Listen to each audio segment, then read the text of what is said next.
NHL Nightly with your host, the Sports, a.k.a. Peter Lebowski, a.k.a. Jeremiah Maxwell. And with him, as always, maybe Pearlo, Wisdom, and Rico in Barry. Hey, everybody. How's it going? Hey, Rico. Hey, thanks for joining us for this special Winter Classic live stream, everybody. We got one game to keep track of. Nothing to report here. Just having some fun BS, and we're going to have some special guests today. Some other people are going to pop on. Hopefully, if plans didn't change. If not, I apologize for lying to you, but some people have committed to coming on for a few minutes, so we're going to have some other streamers and some other people pop on. Happy New Year 2024. Rico, how was your New Year? It was good, man. We went to dinner last night with some friends and went to see Big Rec played a live show downtown Barrie, so I saw that. Sweet. Yeah, you mentioned that before. Yeah, that's so cool, man. That's awesome. Was it a good show, and do you have a great time, or? Yeah, it was a good show. They played for just over an hour. It was nice out. It was right around 0, so we weren't freezing, and brought a little road. It was an outdoor show. It was an outdoor show, huh? Had a good little. It was an outdoor show, yeah. Huh?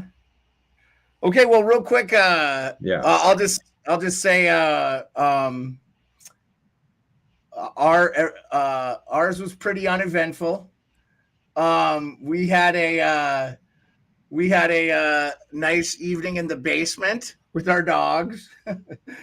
That's how it always goes. Our dogs really freak out over the fireworks, and so because of where we live in proximity, and then no fireworks usually in the summer in Alaska because the sun, it doesn't really work. The sun doesn't work and all that stuff. So New Year's is kind of that time for everybody to shine, and the municipality kind of lets it go. It was real pretty, actually. I came up around midnight and watched a lot of them go off on the hillside and stuff. So really beautiful. Going to say we found a little trick. We might be able to do it upstairs next year. So we'll see how it goes. Little news and notes from the NHL. News and notes real quick. Kaprizov out 1 to 2 weeks. Philip Gustafson needs an MRI. This was all per Frank Saravelli. And Eric Comrie and Ilya Samsonov both cleared waivers.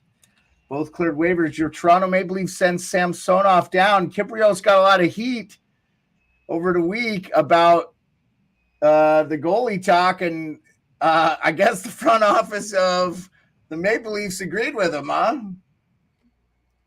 Yeah, I mean, it was time, man. You can't wait any longer. You can't be putting Samsonov in net, and those points count against Columbus or whoever you're playing. And I'm glad he cleared waivers. Maybe get down to the minors. I don't know if he'll come back up. It might be like a Jack Campbell thing where he might be staying down there longer than you expect. But man, go ahead. I'm sorry, I didn't mean to cut you off. I did read one thing. In regards to Samsonov. The plan is for him not to play right away. Oh, okay. So they're gonna have him work with a mental health guy or a coach and stuff. We got some people in the chat, or we got 6 people here. It seems like that's good. Haven't seen any comments, but hey, thanks everybody for coming out. We're super excited. For the betting guys, I didn't even look. Did you see the over-unders, everything? Well, I'll flash that up. We before the puck drops, over-under is 6. Seattle is a home dog at plus 114 is what I've got. Is that cracking with what you're doing? Yeah, I just laid a good wager just on the draw. I just figured I'd go for the tie here. Yeah. Yeah, I like Seattle. I just feel like this is their Super Bowl. I know that Vegas is so good and they've been so dominant this year.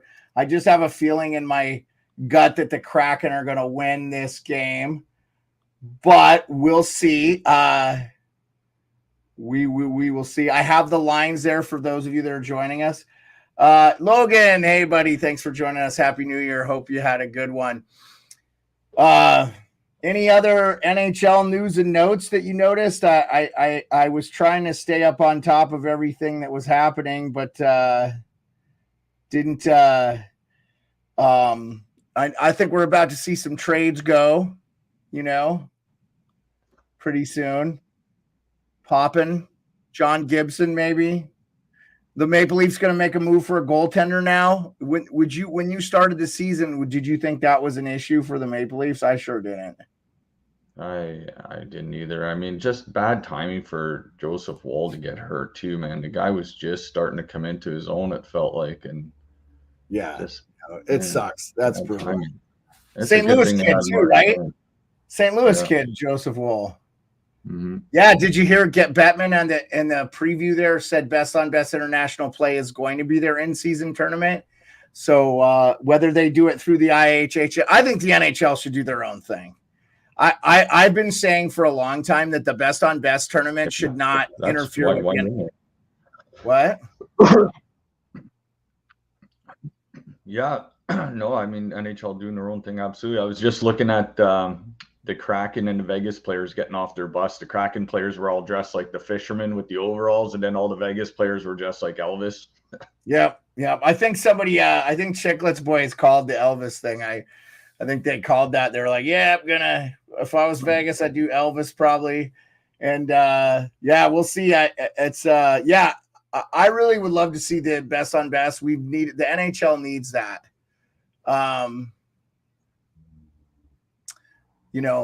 We need to see best on best. I think it helps grow the sport internationally. I think of all the sports, hockey has always been a big international sport. So,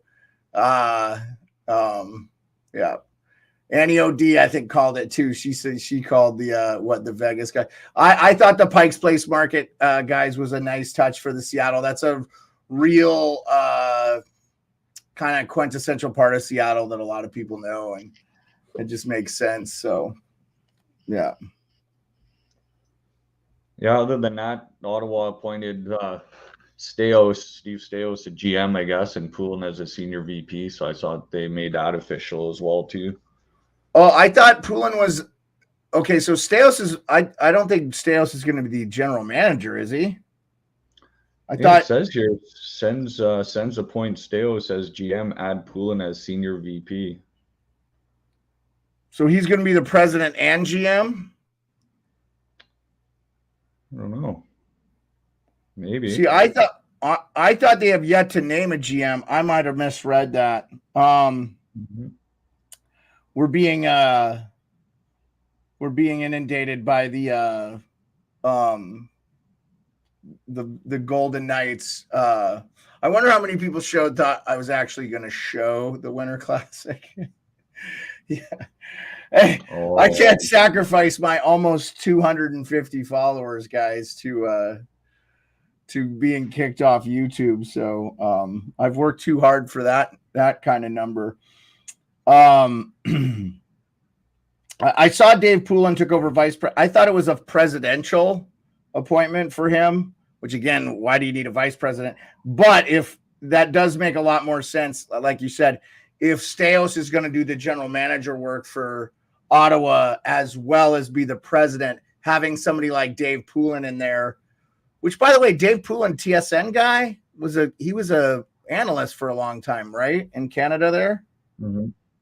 Yeah. Yeah. Well, I don't know what happened to our friend Pearlo. And he was promoting the chat and stuff, or he was promoting everything. I saw a lot of his tweets and YouTubes and stuff. So I texted him.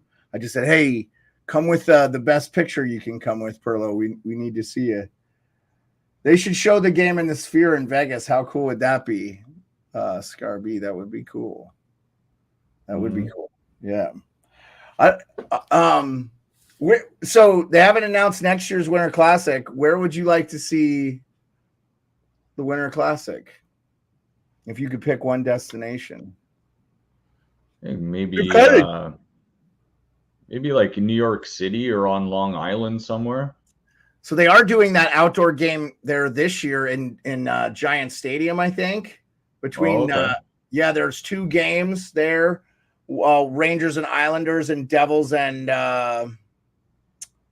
Buffalo Sabres, I think. So they're doing 2 games over like a 3-day. Yeah. So that you know, those are just those stadium series games. Oh, here we go. We got Mr. Pearlo. Hey, Pearlo, how's it going? Happy New Year. Happy New Year, bud. Yeah, how's it going? Good to see you. Glad you're here. Coming in crystal clear, high def. Rico, we're kind of losing you a little bit there. Just to let you know, I don't know what's happening. Everybody's online. That's why it took me a bit. For some reason, my camera wasn't turning on. So.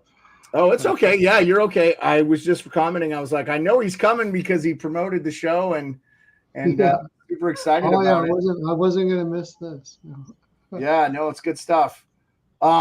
Appreciate you guys giving your a little bit of your day off to watching a little bit of hockey. The only hockey day of the game. Pearlo, we were just talking about some of the stuff that went down. Looks like Philip Gustafsson is going to need an MRI, and obviously Kaprizov's out 1 to 2 weeks. I don't know if you watched those Jets. Brennan Dillon got away with 2 really nasty cross checks on him. They didn't even call a penalty. I was really kind of quite surprised, honestly. If you're just joining us, this is the Sports Beard channel. We are live. We are going to be chatting about the Winter Classic. It is about to puck drop here. I'm imagining about the next 5-6 minutes. Please leave the like, subscribe, share the stream, whatever.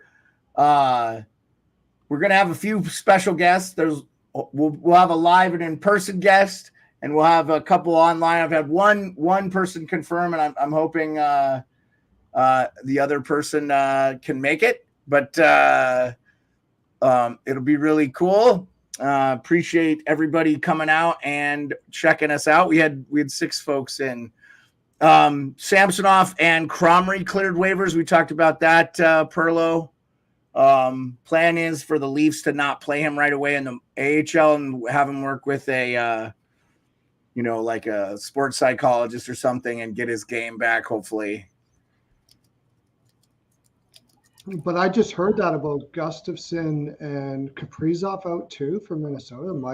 Well, so Kaprizov missed most of the game against Winnipeg in the first, where he got cross-checked twice, and did not come back in that game and did not play in the next game at all. And Gustafsson,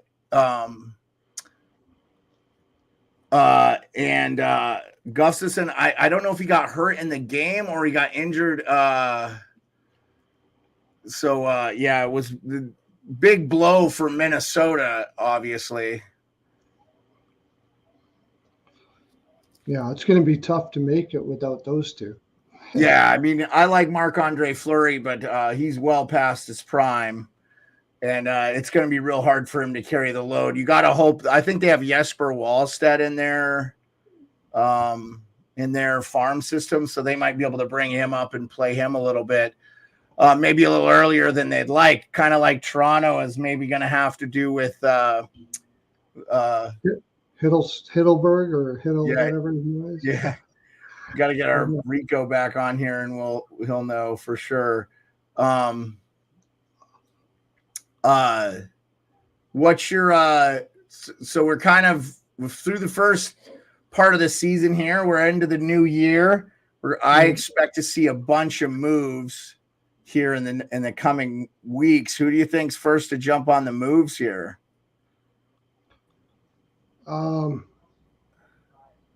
Yeah, I don't know. It's going to be tough with moves with the cap situation and stuff like that. But I honestly think New Jersey's getting on the desperate side for their goaltending. They have to get a goalie. I agree. Yeah, I think that might be. I don't know if it's the first move, but it might be the most pressing move right now. That team is too good to be. And they had fought themselves back into a wild card. Until the loss to Ottawa, and then the Caps picked up a point in the shootout loss to the. So I think the Caps are back in that final wild card, but I think it's clear that New Jersey needs some. I had some Caps notes too. Charlie Lindgren going to be out for a minute for the Caps too. I think that's a little less. Yeah, that's right. Yeah, I think that's going to be a little less stressful on the Caps though, because Hunter Shepard has actually come up and he's 2-0-1 this year in the NHL. and was a part of that call. He's played well, and he's not a rookie by age, 28 years old. So kind of cut from that same Charlie Lindgren cloth. I hope, we'll see. I hope, all that works out. I mean, I'd say, it'd be so nice if these players could just not get injured. We could see the full complement. But that's not the case, and we're definitely seeing it's tough. So also, if you missed Pearlo, we talked a little bit quick. Looks like Gary Bettman talked a little bit about the best on best. I think they know that they need to get on that they have wasted 11 years of not having that. Or whatever was the last time we played it. Yeah, I guess 2020. 2020. Oh, wow. 2014, Sochi was the last time they played. But again, if I'm the NHL, I don't worry about the IHF. I don't worry about the IOC, the Olympic Committee. I do my own thing. I do my own thing that doesn't interfere with my season. So Vegas Golden Knights are making their way to the ice for the start of it. It's pretty spectacular. I do think the baseball stadiums tend to be a little bit better places to see these hockey games. They're a little more intimate. You're a little bit closer to the field. It doesn't feel like they have to fill a bunch of filler. I know, like the Michigan Big House, Toronto played the Red Wings. That was a pretty big outdoor game, right, Rico? And did you guys end up winning that game too? I thought you did win that game. Toronto win that Big House game.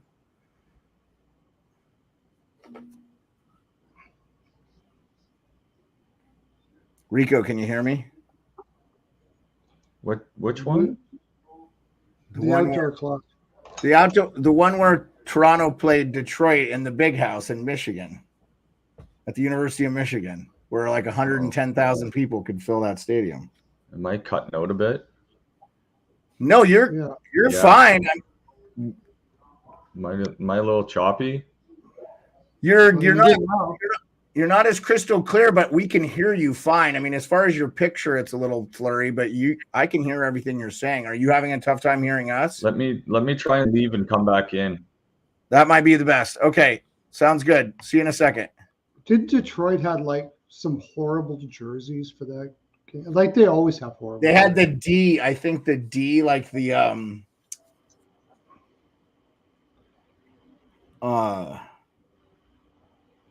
It was like I'll find it. Seattle's coming out, and they got people throwing fish over the top of them. That's pretty cool. I think they're real fish too. They're throwing. Hopefully they don't miss that. Look like pretty cool, man. Yeah, this is pretty neat intro. Oh, okay. I think he did. This is legit. He definitely. Oh no, yeah, they're throwing real fish. That's pretty cool, man. That's pretty cool. I hope you all are be able to watch along with us. And are able to see. It's a little unfortunate that Rico. Let me see if I can find the Detroit Winter Classic.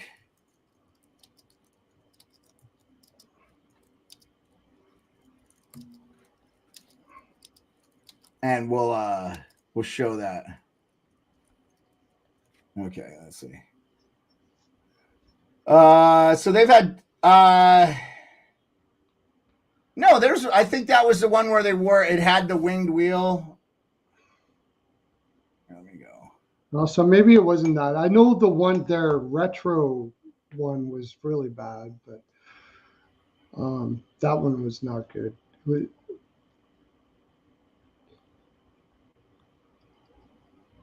Who do they got playing the guitar here for this? This is some kid playing the guitar for that. Yeah. Cool. Neat. Yeah, that's super neat.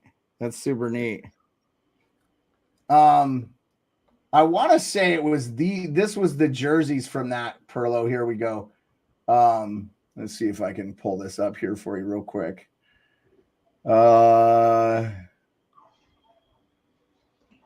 Let's see.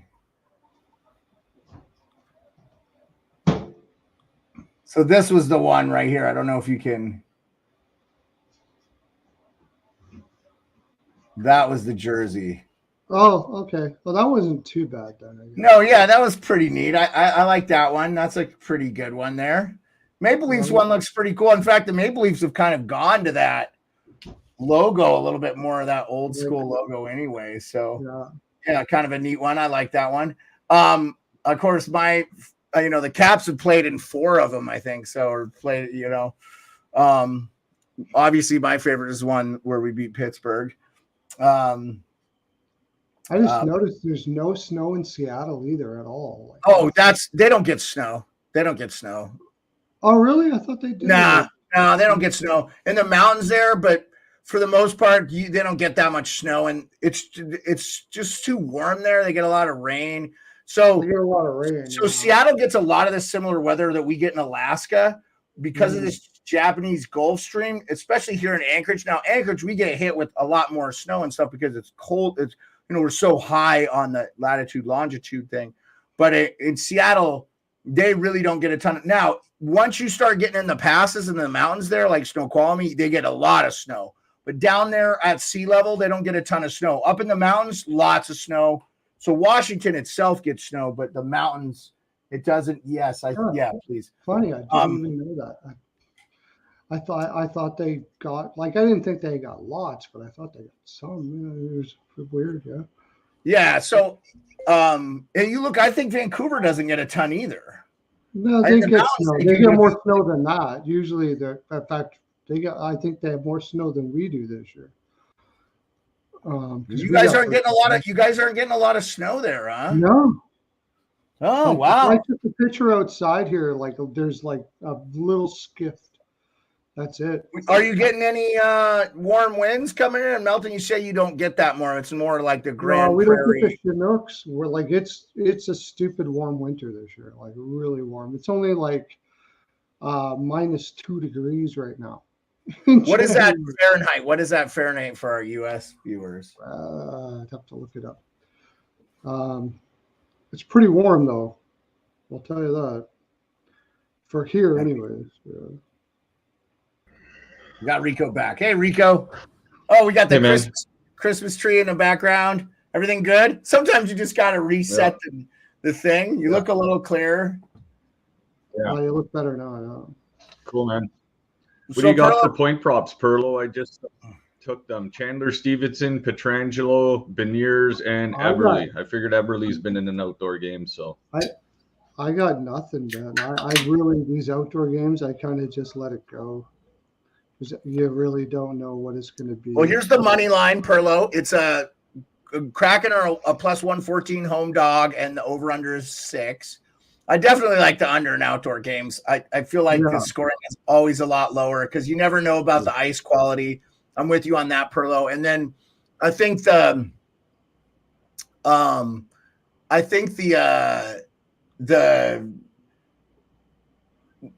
just a little bit there's always a little fire in the home team. I really feel like Seattle's going to come out flying. That's why I said Rico's got the draw, and I just have in my gut Seattle's going to win this game. I just feel like it's probably the most important game in their franchise. So 28.5 Fahrenheit.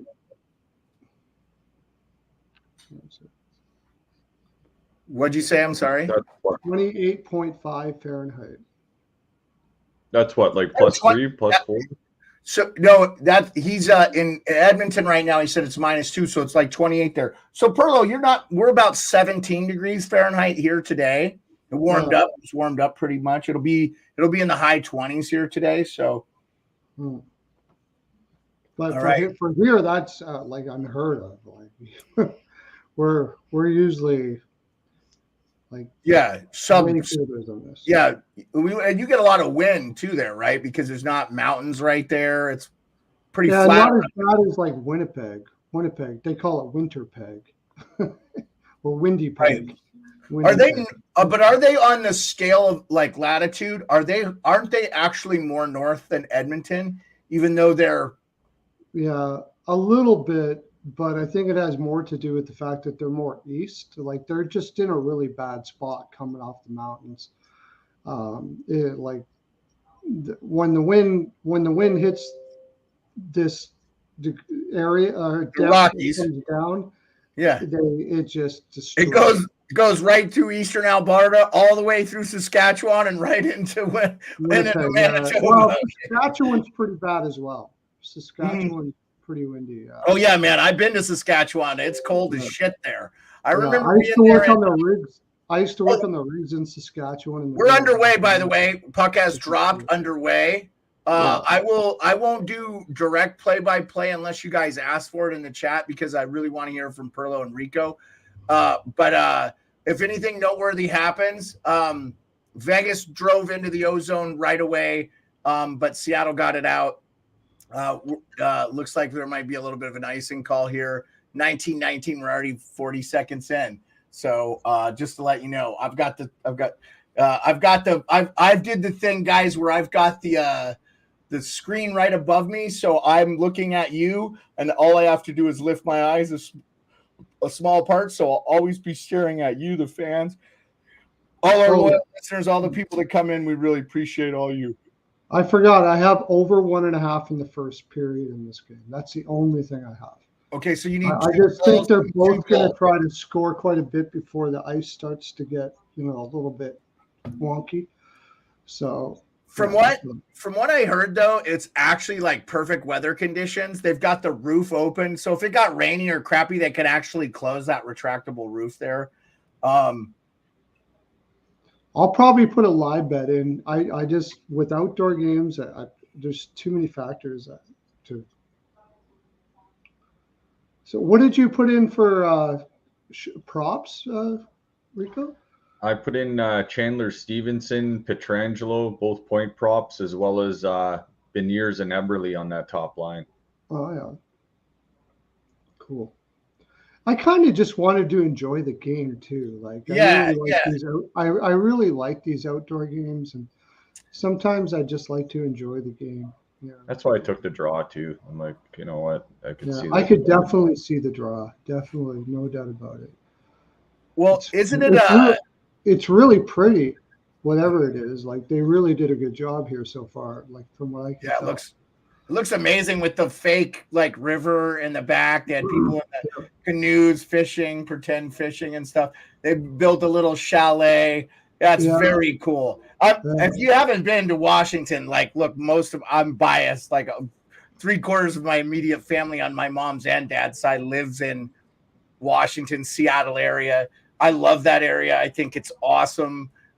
If I didn't live here, it would definitely be a place I would consider living.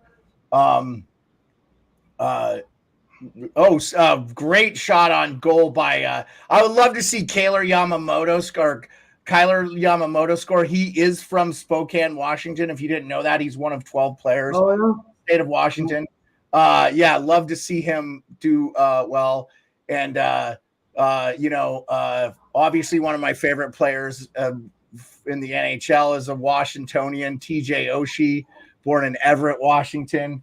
But he played his high school hockey and stuff in War Road, Minnesota, which if you can't live in Canada, you can live in War Road because it's right up there by the border. Yeah, pretty cool hockey town. And I was just gonna say to what you guys were saying about the Winter Classic and not betting it. Nice save there by Seattle. They break out the puck. McCann dumps it in. Looking good from the Kraken so far. It's been back and forth. They're moving I love when the game goes back and forth and you see one chance, maybe go back. Just fun. But I think the beautiful thing about the Winter Classic, and I think you guys would agree, and maybe why we're not so keen on maybe betting or throwing a lot of money just to enjoy, is it is a celebration of the game of hockey, right? It's just like, this is the day that we have to kind of be like, hey, yeah, we love our sport, and this is sort of it. Great chance by Vegas, but I don't know what happened there. And you guys might be a little bit ahead or behind me.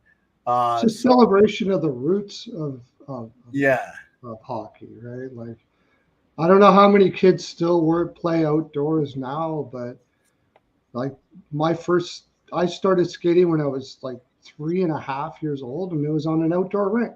Like, that's the way we started.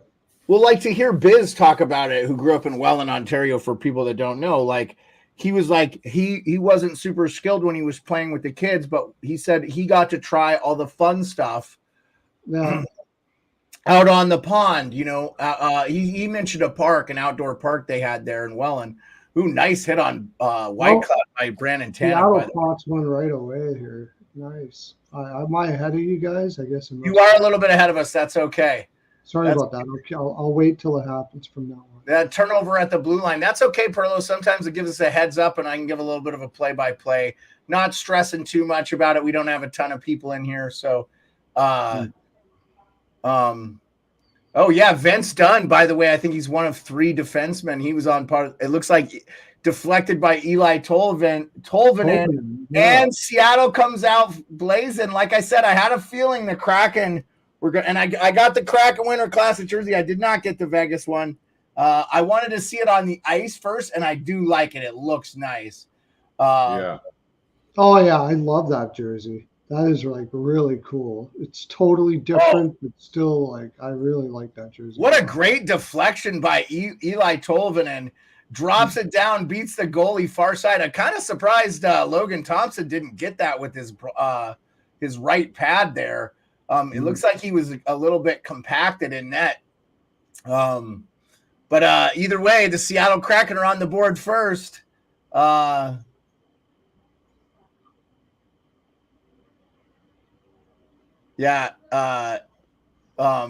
We got S-Max from Twitter. Awesome. They're doing good. It's getting loud. That's awesome. I imagine Seattle needed a good start. So, and Pearlo, your over 1.5 is looking pretty good. We have 14:48 left to go in the first, and we've already had 1 goal. So you just need 1 more. And that makes your day enjoyable, right? Those are the fun props that you can have fun with when you're gambling on a sport. And obviously, guys, we never encourage you to throw a lot more money than you can afford, but we always like throwing a little $2 or $3.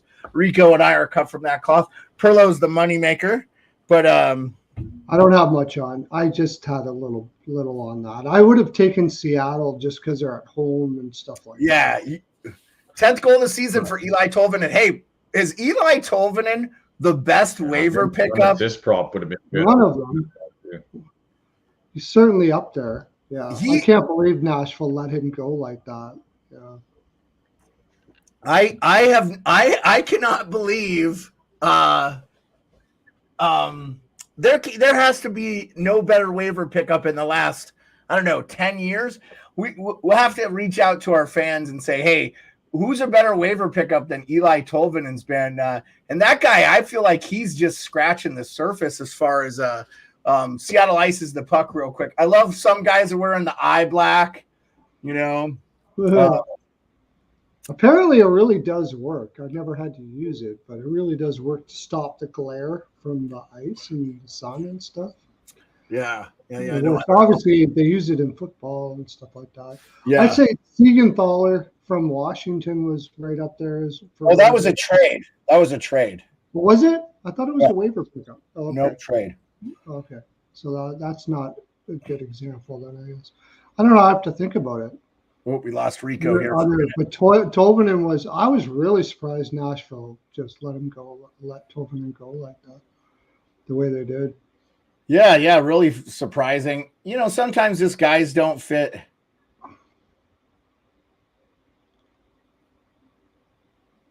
Yeah. Well, since we lost Rico, I was going to say, oh, wow, we got 26 people in the chat all of a sudden. Woo! Holy crap, our numbers went up. Yeah. If you're just joining us, thank you for popping on. Oh, Rico's back with us. Hey, Rico, it looks like your internet just crapped out on you there for a minute. No worries. It's 3 shots on goal to 2. Seattle's up 1-0, 13:20 left to go in the first. In T-Mobile Arena where the Mariners play, and Bernier's chips it in. Seattle looks good, and I love those Seattle Kraken jerseys. Of course, I have the one above my right shoulder here. It's a Matty Bernier's. Thanks for everybody joining us. Oh, well, we had 26 people. That was weird. Maybe we're getting numbers from Twitter too. Oh, yeah, we know we've got 2 people on Twitter. 2 people joining us on Twitter. 1 person joining us on Twitch. So that's awesome. That's cool, man. I love this. They break it down for me here. So appreciate everybody joining. Leave a like, subscribe. We're just giving Eli Tolvanen for the deflection with a nice shot from the point from Vince Dunn. We're at our first commercial break of the Winter Classic. Perlo, before you came on, Rico told us about his great night. I said my New Year's, which you didn't get to hear, was spent in the basement with our dogs because the fireworks drive them nuts. But we may have found a cheat code. We played Green Noise all throughout the house that drowns out. I always sleep with that, and that tend to dull the firework noise. So the dogs were really chill and relaxed. Well, how was your New Year's? What did you do? Did you do anything special? You and the old lady go out or anything? Like we just kind of this Christmas and stuff, we just kind of really took it easy and hung out with the family, and it was really enjoyable. Like we usually go to my wife's Filipino, and their parties are legendary. Nice. Yeah, they are. But we didn't do that this year. We actually just stayed home and enjoyed the family and really just took some time for each other, and it was great. It was nice and quiet. I got a lot of rest, and we had a lot of reflection. It was a lot of fun. Yeah, I enjoyed it a lot. Yeah, that's cool, man. Yeah, I mean, ours was just spent watching shows in the basement. So okay, sort of yeah. same thing then. Yeah. So we're still on our first commercial break. We're back. 12:56 to go in the first. Seattle up 1-0. And we're just getting a little sideline report from Jackie Redmond. Jackie Redmond's everywhere, by the way. If you watch wrestling, she's doing wrestling now. She works for NHL Network. Talking about they're doing a dynamic duel. Jack Eichel, born in Chelmsford, Massachusetts. He's 27 years old. 9th season in NHL, 486 points, 196 goals, 290 assists, and 513 goals. And he's the Stanley Cup champion. And Matty Berniers from Hingham, Mass. And showing him doing some pond hockey and stuff. Speaking of Mass, we're hoping we're going to have a special guest from Mass. That's going to be new.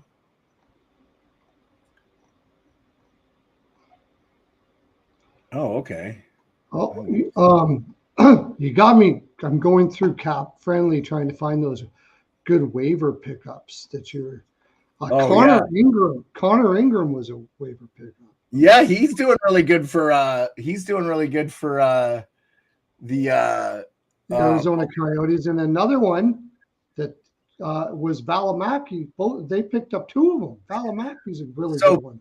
Bill Armstrong, legend. Yeah, for sure. Fantastic. Love what he's doing there in Arizona. Rico's going in and out on us today? we got him back. I think we're having a little Barrie, Ontario internet problem. Rico, I don't know what's happening with your internet there, buddy. Yeah, I don't know what the hell's going on here. You're coming in loud and clear now, man. You're coming in fine though. Yeah. I mean, once you're back on with us, you're fine. I mean, we can see and hear you just fine. So, okay. So Joey Decourt versus Logan Thompson. I really love Joey Decourt's mask. These Seattle Kraken jerseys are really sweet, and the Vegas ones look real good. It's always better to see them on the ice with the Vegas is wearing like a white jersey. Or is the whole stream buffering, KQ, or just Rico? Let us know. No, the chat's buffering. I'm trying to look at the chat, and I'm not getting anything from. Oh, okay. Chat. Let me. Oh,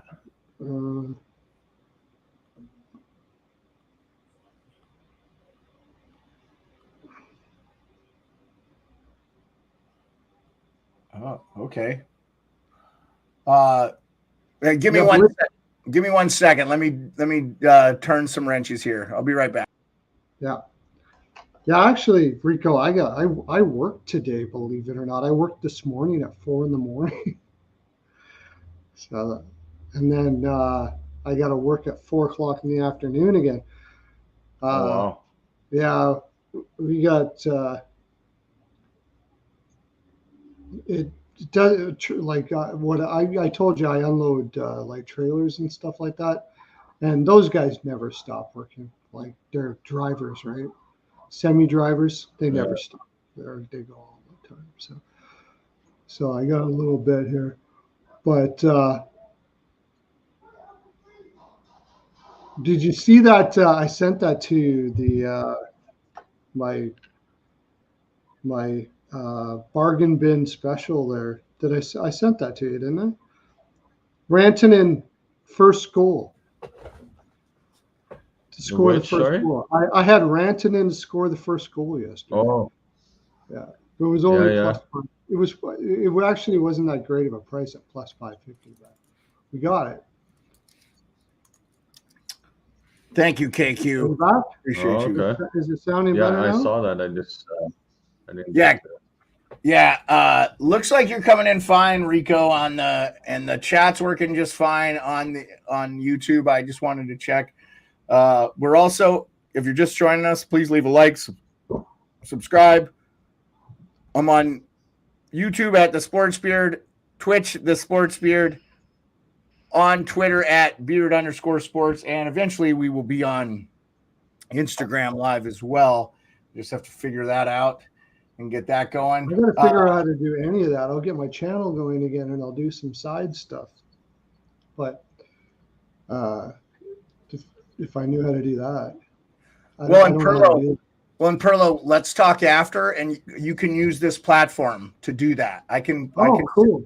I can set your account stuff up on here, so you can. That'd be great. So awesome. No worries. Yeah, that way you can learn how to produce on your. Yeah, so that's absolutely. As you can see, it's kind of slowed down in this game a little bit, kind of like I thought it might. Like it's not that they started out like really fast though, and it seems like they're kind of being a little more patient now in the game. Well, and let's be fair. Seattle's actually been on a little bit of a tear here, and Vegas has actually not been playing great hockey. They're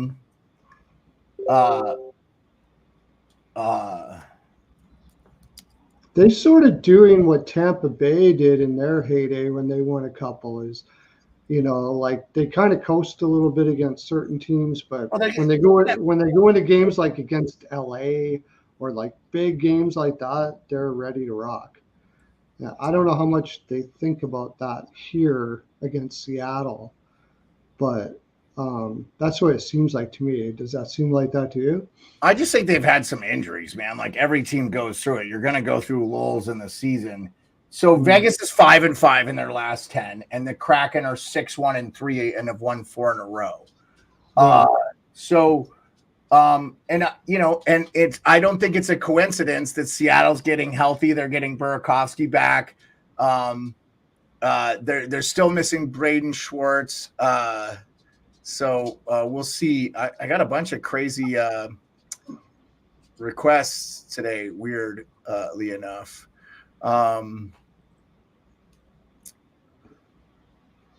Did you guys watch any football this weekend? A little hockey related football thing. Kyler Murray, the quarterback of the Arizona Cardinals, showed up in Philadelphia. They show him coming into the stadium wearing a Sidney Crosby jersey. And then they upset the Philadelphia Eagles and won the game. I thought that was pretty cool. I did think that was really cool. Give Kyler a lot of props. And if anybody owns the city of Philadelphia, it's Sidney Crosby. I think he scored the most points in his career against that team. So, and I thought that was really special, pretty cool. And, people will say, well, we know you're a Giants fan, but, I don't have any really hate in my heart for the Philadelphia Eagles. I think their fans are a little much, but that's every fan base. I think Giants fans are a little much too. So, but yeah, pretty lots of playoff implications this weekend in the football world. Philly fans get butthurt in a special way. Let's face it. The football ones are a different breed, man. I mean, they threw snowballs at Santa Claus. So same as NHL. Oh yeah, NHL same. Yeah. I'm in agreement with like Ryan Whitney brought it up on this last Chicklets thing. It's like, the NHL is better when the Philadelphia Flyers are better. We all can agree that, and I'm glad to see that they're kind of playing well. Did they end up winning their game last night? I don't remember. No, I don't think they did win that. They lost 4-3 to the so they lost a couple in a row now. I wonder if they're a team that comes back a little bit down to earth. And I'll say this. I think quietly their management would not be all that sad. Because I do think they want to trade some of these players they have, like Sealer and Walker, and and get. I don't know, dude. I mean, it's not really all that much of a thing to have a difficult time at the end of that Western road trip. Like the best do that. So that's fair too. We'll I agree with that. Yeah, that's fair too. And they didn't like get blown away at all. Like they were still in both games. They only lost by 1 goal. Like they still played hard. So we'll see. But John Tortorella is like one of my favorite ever. So just to give you guys an update of what's going on, there's not much has happened since the goal's been scoring. There hasn't been a lot of sustained offensive zone by either team. In fact, as I was saying that, they were kind of muckling it up in the neutral zone, which very rarely do you see a puck get pinned to the boards right there by the home team's bench. So the little bit of neutral zone play definitely takes some of us back to that 90s hockey where you had the Devils and the Dallas Stars. Like you never saw the puck leave the middle of the ice. It was so hard to get it in. I'm so glad they got rid of that pass. I just love the speed of the game now. The skill and the speed of the game is taking over. Now, hopefully we don't see the physicality and stuff go completely away, but Vegas a little bit strong on the forecheck here early in the latter third of this first period. But Seattle's playing them strong and keeping them to the outside, probably a great way to keep them from scoring. I'm just going to stay away from doing too much play-by-play because we just want to enjoy chatting. Everybody talked about their New Year's. Rico went to a concert and hung out with some friends there in Barrie. Oh, yeah, that's right. How was that, Rico? I didn't get that. That was a big wreck, big Canadian band. It was good, man. It was good. The weather was nice. It was, that was a good crowd. Yeah, they're a little older now, but they were huge here. Big wreck, great band. You know what I got to say is there, like, in the NHL today, there aren't too many players that look like true hockey players like Matty Beniers. He's kind of got, right? Doesn't he have that like old school O'Reilly, like all that kind of look to him? Anson Carter made kind of the comparison to Nathan McKinnon a little bit. And I was, how Nathan had a really good rookie year, kind of had a sophomore slump. And then Gretzky brought up, a lot of that's attributed to, hey, when you're a rookie, you're not maybe playing up against the best line. They find out you're really good. Pretty good scoring chance there by Seattle real quick. And they're kind of working it in the zone there.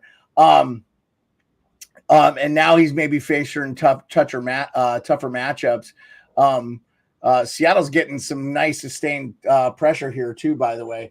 And I agree with that, and he'll have to learn and adapt his game. But boy, wouldn't it be great if he's on that kind of level as a Nathan McKinnon, and a real boon for Seattle because we've said they're a team of second liners. They have a whole team of second liners. Hey, Rick Smith, our Canadian legend, Rick Smith. Rick, thank you so much for all your promotion and support to our channel. We appreciate you, man. This is not just an American show. It's 2/3 Canadian, man. We got Rico and Pearlo are Canadian. So this is an international show, man. We do what we can to have everybody on.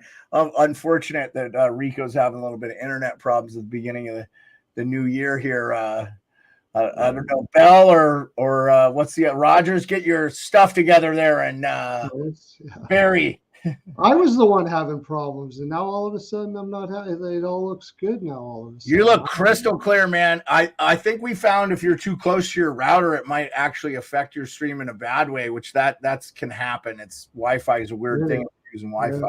It's weird. Look at how spoiled we are, man. I remember getting internet. I was the first guy with in the barracks to get 2 phone lines because I had a second phone line for there we go. Rico Now coming he in. looks really good. Yeah. Now he looks really good. Hey, you look good. Well, Did I you put it on my phone. I put it on my phone because there's something going on with my laptop right now. Oh, your laptop's maybe shit in the bed. That could happen too. Hey, what websites are you visiting when you're not with? You gotta watch that. You gotta watch that, buddy. Be careful. Be I careful. think I think if that was a problem, we'd all be in trouble. Probably, I would imagine. No. I don't. Yeah. No barking in the house here. No parking in the house. No barking. I got Oh. KP. I think Yeah. no barking. Yeah, probably a moose or something, or their little bark is probably somebody walking their dogs out in the back there, and they're 50,000 yards away, and they can see them. Why don't you go check out what's going on? Go see. Don't bark. Yeah. So yeah, hey, I appreciate everybody joining. We're on a commercial break. We've got some people watching via Twitter. We got some people watching via Twitch. We've got some people watching via the YouTube. Still 1-0 Seattle. There's 4 minutes left to go in the first, roughly. Seattle's looking really good. Yeah, I mean they've been on a tear, man. They're really so I think Seattle's going to be a much better team in the second half here. Mm-hmm. Wouldn't that be cool? Because we had that discussion where I said Seattle wasn't going to make the playoffs. And then I talked to you, and then I rethought about it because of the things that you said. And then I came back and said, I reneged and said that they might make the playoffs. So it'd almost be perfect. Because at first it looked like not, and then they come back and just make it in. Yeah. Yeah. No, I mean, and I'll be honest with you, Pearlo, I think I was on your side a little bit closer to, a week or so ago until Seattle went on this nice little run. They've won their last 4 in a row here. They're still out of the wild card. The thing I would say is, guys, and I know everybody's like, well, Edmonton's going to be in. Well, Edmonton's still not in. Okay. And the Predators and Coyotes and Kings, Golden Knights, Canucks, Stars, Jets, Avalanche, are any of those teams going to stop winning? No, they aren't. So Seattle's got an uphill battle too. This is going to be a tight race in the West. Yeah. I mean, 100%. KQ, what do you mean sleepers? Do we have any sleepers? Oh, I had a blackout on computer causing issues unplugging, updating. Unreal took 45 minutes. That could be what has happened. Enrico, you just need some updates or something. Rick, thanks for that. Yeah, I agree with that, KQ. I think Seattle did. Here's the thing. I love the interview from Ron Francis. Oh, nice shot on the point from Seattle. Wow, Seattle really buzzing right now with 4:33 left to go. You guys may be a little bit ahead or behind. So let's just get one more in the first here. I don't care who scores it. Yeah. Well, and let's use the game where Edmonton got a tie against LA. Like Rick said, LA is a fun team to watch. They don't really gain any ground because Edmonton gets 2 points, but LA got a point. So, and LA's in the third spot there because the Canucks are tops. You got the Canucks and Golden Knights at 49 points. Wow. Amazing how good they are. And the only 2 other teams in the East, Rangers are at 51. They have the most points in the NHL, and then the Bruins. Boy, the Bruins never seem to take a step back, do they? Much to your chagrin, Rico, as a Leafs fan, you got to be like, when are they going to be back? I'll let you watch, but man. Are you panicking a little bit with the Leafs losing 3 in a row? You feeling a little nervous? Just because what? Just the goaltending, the defensive depth, man. Like this team, if the top guys aren't producing, there's just not much there. It's scary to watch, man. That last game against Columbus, you put up 4 or 5 goals in a game and you're still losing these things. Geez. Yeah, you can't. you You were can't. talking about teams that are going to make a big move. I think it might have to be Toronto.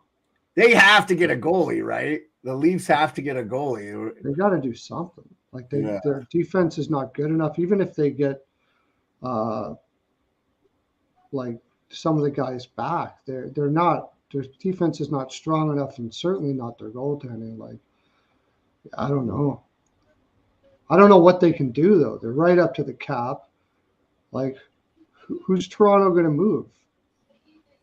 Well, they're not up. They're not up against the cap because of the Klingberg thing. They've got some relief from the Klingberg. Right. Yeah, so they've got some room, and now Samsonov. I think they get a little bit of reprieve with him being in the minors too, right? So his entire contract doesn't account. Is that correct? Me if I'm wrong. No, not the entire contract. They only saved like $1.5 million or something like that. Right, that's pretty good though. That's about $5 million. I'd give him, if I'm the Capitals, I'd trade him Darcy Kemper tomorrow.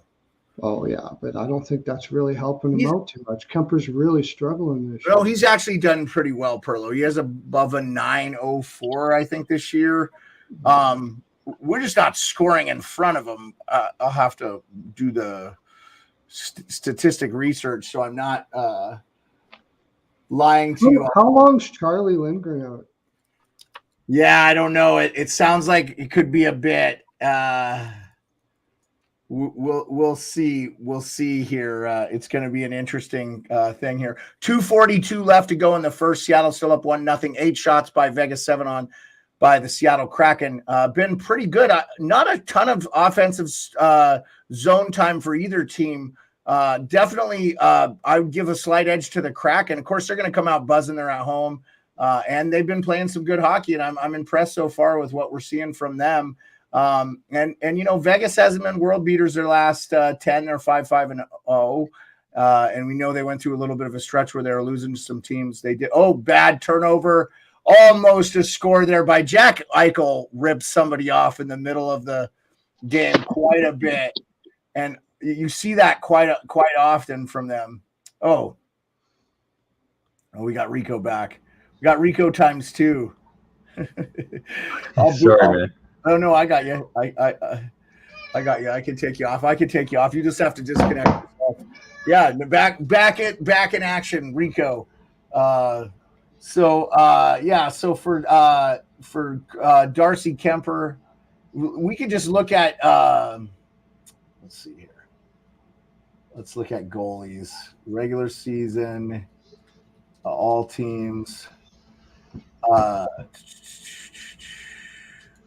It's pretty tough to find a goaltender out there right now.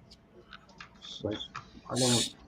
So Alexander Georgiev leads the NHL in wins, but he has a 900 save percentage.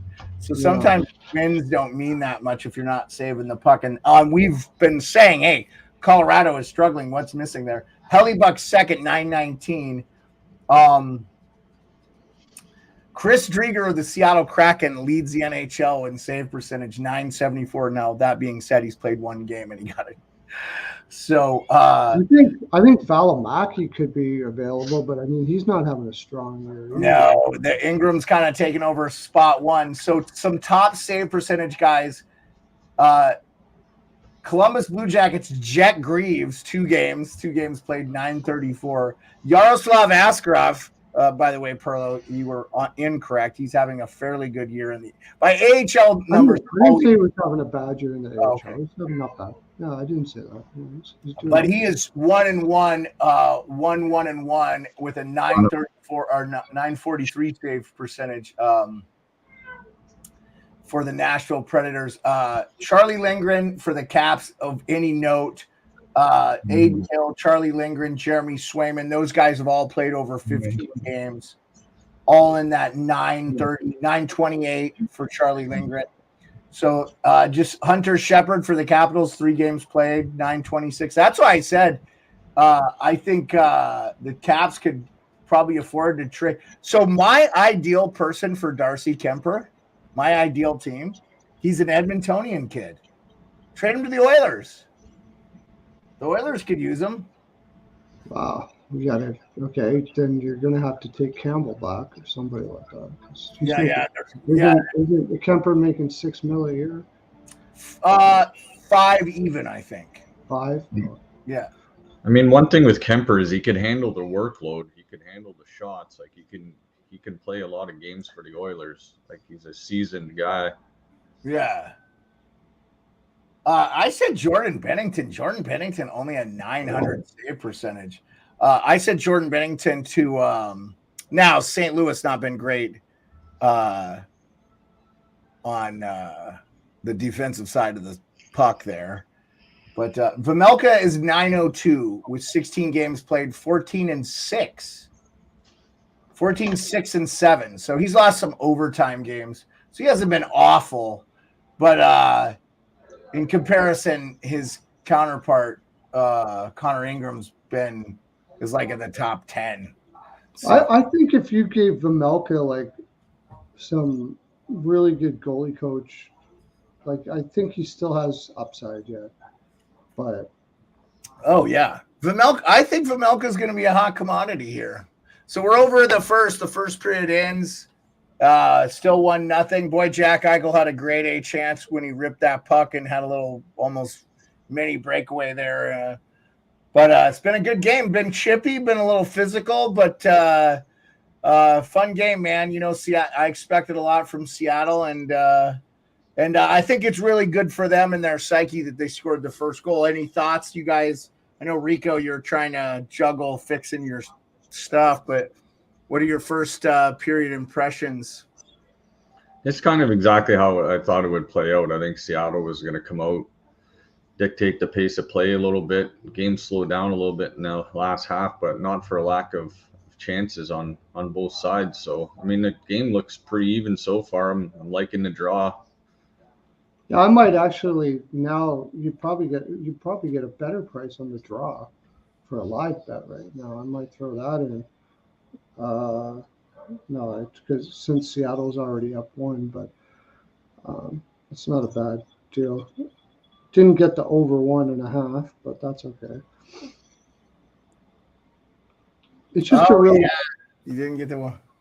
Yeah, you needed that extra goal. Yeah, you needed Eichel's goal there. And Bjorkstrand just said that the ice is kind of slow today, and when you stick handle, it's hard to keep it going. So yeah, you know, looked like the ice was good at the start of the period. I think it's Holy smokes! The under 5.5 is juiced to -180. Wow. Should have grabbed that under when the Seattle scored. Well, I definitely we called the under before you came on, Pearlo, and yeah, so did I, because usually these games do. But then I heard all this stuff about the ice is going to be great, and they got used to it now, so it's not going to. So I kind of stayed away. But under 4.5 is +180 though. Wow, that's not bad. But regardless, it's a cool looking game. Wow. And so they were talking now that it's possible they could try doing this in places like Mexico, like have an outdoor game in Mexico. That would be cool. Oh, geez. You'd have to pick a time of year for that, though. I don't know if they can pull Yeah, that. I don't know how that would work. Yeah. And then they were going to like indoor stadiums, like it's a dome, but they still have the game inside. Like that was another thing that I heard that they may do. I think that's what you'd have to do in Mexico if you're going to do that. But they don't have any dome stadiums there, so I don't know. sorry about that. I was gonna see if I can show this without volume. Can you guys hear me? Give me a thumbs up if you can hear me. You can? Okay. Let's see if I can play this. This is a little presentation that they had on the let's see. This is really cool. Let's see if this plays without sound.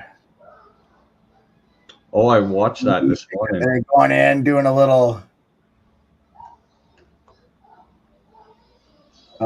There's beast mode. That's pretty cool. I don't know if that's a drone. They flew a drone in, probably. Yeah, And it then was.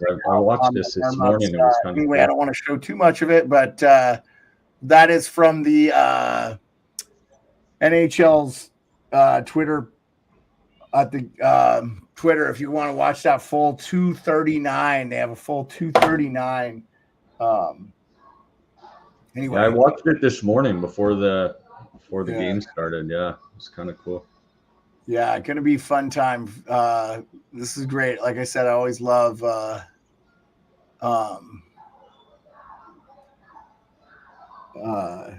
Rick has some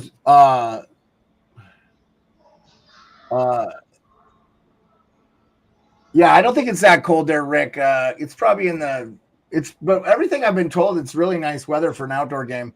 Any thoughts on the pro women's hockey taking off? Yeah, I mean, I think the big thing with pro women's, and I just heard it, and you're seeing the XFL and AFL going to merge here, these sub leagues, and not to say the women's league is substandard to the men's, but we just know it's not going to draw the numbers and views that it will. But yeah, no, I think they're doing a good job. They're putting it in markets where hockey is big. A lot of girls play college hockey. I've always tell people here in America, the two easiest scholarships to get in collegiate sports are hockey and fencing, the highest percentage. So if you are in those sports and you play a high level high school, you have a really good chance of getting a college scholarship to a D1 school. Division I for Canadian viewers is the bigger schools. There's nothing higher than Division I in the U.S. Speaking of U.S., we've got some bowl games going on today too. You guys, Pearlo, I know you, being the gambling aficionado you are, any of these bowl games resident? Oregon is handling the undefeated Liberty.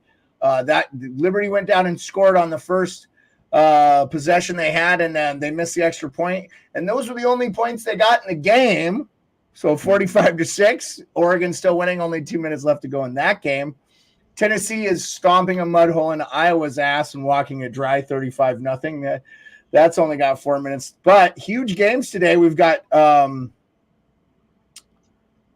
isn't the college national championship games, right? We have Texas and Alabama playing at 4:45 my time or 8:45 Eastern. And then we have Michigan and Alabama playing at 1 p.m. 5 Eastern. So those games are coming up. Those are the college national champ. That sport is huge in the U.S. here, guys. I don't know how you guys are with college football. I know you guys love the program up north of the border, but I don't know if the college game resonates with you guys as much. I mean, yeah, it's not as big here. And my ball sports guy stayed away from the bowl games this year. He said it's like an exhibition game this year. So he didn't play anything. So I don't have anything on those no. But it's for bettors, all those college football, basketball are pretty big here for bettors. But for your average fan, not really so much. Okay. I want to get back to that college football stuff, but Rick was still talking about the pro game. He says they have 3 points for the win and regulation and 2 points for the OT and shootout. I don't mind that, Rick. I think the NHL should adopt the 3-point system. I agree. Oh, Hart is playing.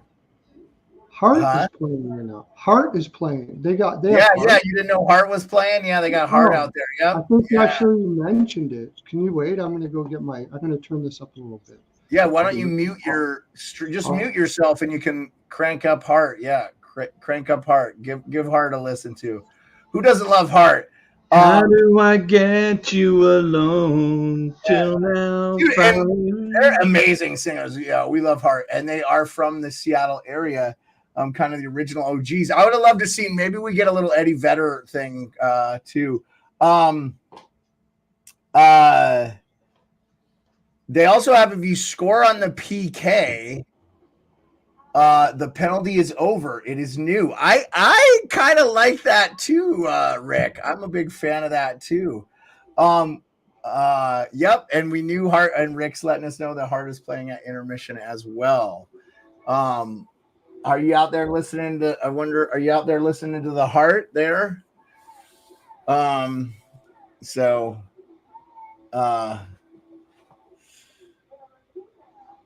yeah, pretty cool. Are they singing Barracuda now? I can kind of, I don't know, I don't have any volume, so that's got one of the best guitar riffs ever too, right? So we don't want to get what they call copyrighted, but I think you have to play more than 30 seconds of the song. So if we hear a little bit of Hart guitar riffs, not going to be too shabby. I love it. And I love that they get a band that everybody likes Hart, right? If you don't like Hart, you're like, Crazy on You, I think it's one of the best songs ever written. That's a great. Oh, dude, that's a great song. It's one of the best intros ever, for sure. Yeah. Yeah. Oh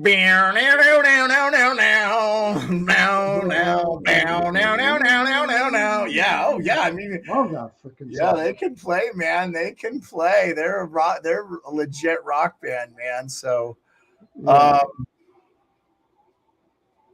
it looks like they're freezing, though, the lead singer especially. We'll just say, I don't want to say bad stuff, but they are a little bit in their latter years, right? Oh, of course. But it's still, I kind of like that you're still rocking when you're older like that. Oh, yeah. No, I mean, Mick Jagger's like 80. The Stones are still touring. How many farewell Stones tour? I think they've had 5 farewell tours in my life. They think they're done and they're not done. Yeah, every time. Rick's all about it too, man. He's 100% with you there, Pearlo, as far as I don't know why people put these guys down because they're still rocking when they're old. Isn't that a good thing? Hey, Dylan Travers from our Emerald City Hockey Fans has a really cool thing. He says, Kraken decided to run it back with a more simplified offense we saw earlier this year. Dump and chase, win the battle, and send it across below the goal line, and then out to the streaking center. If that doesn't work, bodies in front for tips. Working so far, but makes me nervous. So I just looked it up. I didn't realize that Ann Wilson was 73. She's 73 years old. And so you're not going to be too hard on her for wearing a coat. So I didn't realize she was that big, old. I mean, holy crap. And she's still going. Awesome. Good for her. That's awesome. Yeah. That's cool. Fastest Winter Classic goal record, 21 seconds, still intact. Still got it. Nobody talks about this record enough. It's unbelievable. Thanks to acknowledgement for this record that no one talks about. Happy New Year's, everyone. Still got it. That is from our friend Arm Dog, Colby Armstrong. But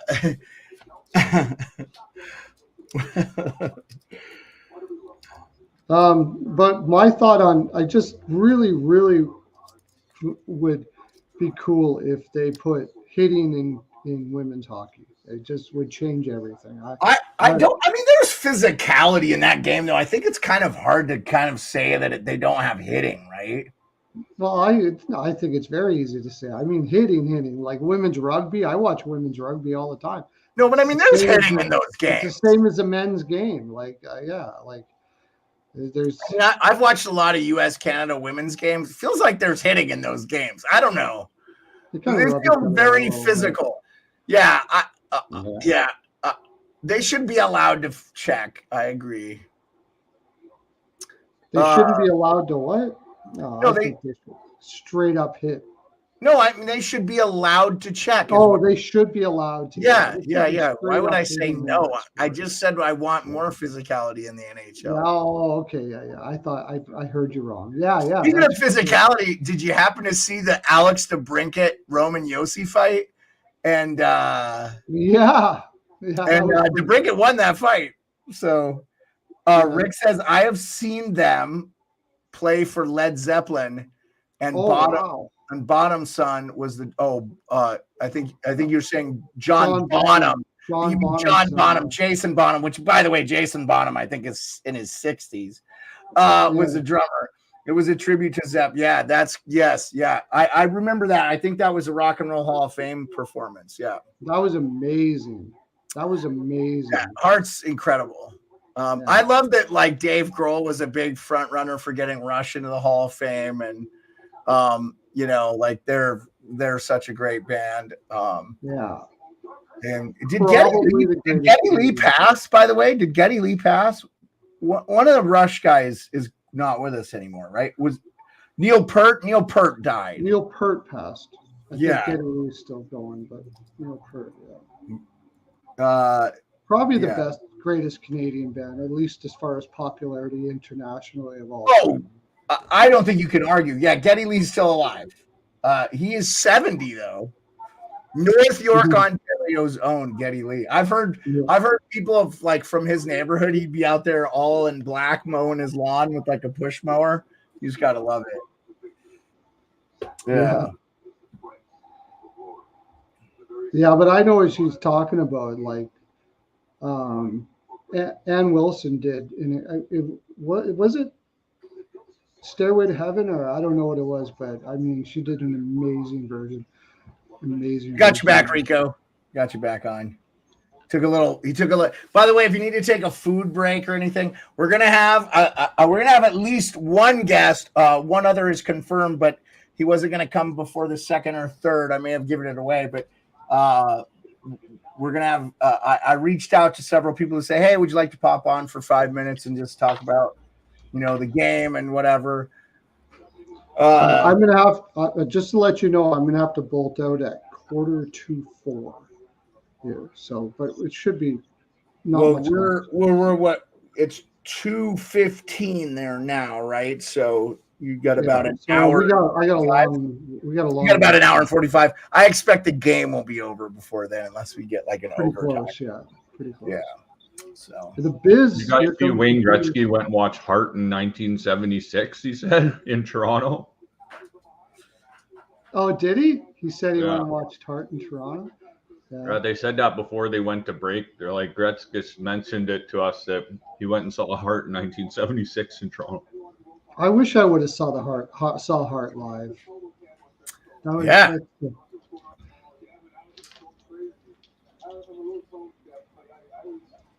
I'm surprised they only played one song. Well, they don't have that much time in between a hockey intermission. It's not like a Super Bowl halftime. And we're going to have another intermission, so they might play another one. Oh, that's true. Yeah, I hope they play Crazy on it. So, just shaping out the rookie points leaders. Bedard with 33, which is so impressive. But how about Adam Fantilli right there, 23 points. And Marco Rossi with 22. And then Luke Hughes, did you guys see that goal he scored the other night where he went coast to coast, split the D, and just roofed it? Like, incredible. That guy is going to be freaking phenomenal, man. Yeah. Phenomenal. Yeah. There's it's possible that all three Hughes brothers could make the Hall of Fame. That would be incredible, right? I mean, have you seen anything like that in hockey since maybe the Sutters? You know? Yeah, but they didn't like to actually make the Hall of Fame, like all the brothers. I don't never. Like three brothers all make the Hall of Fame. That would be unbelievable. The Sutters are amazing that you had 5 of children make the NHL in itself, for sure.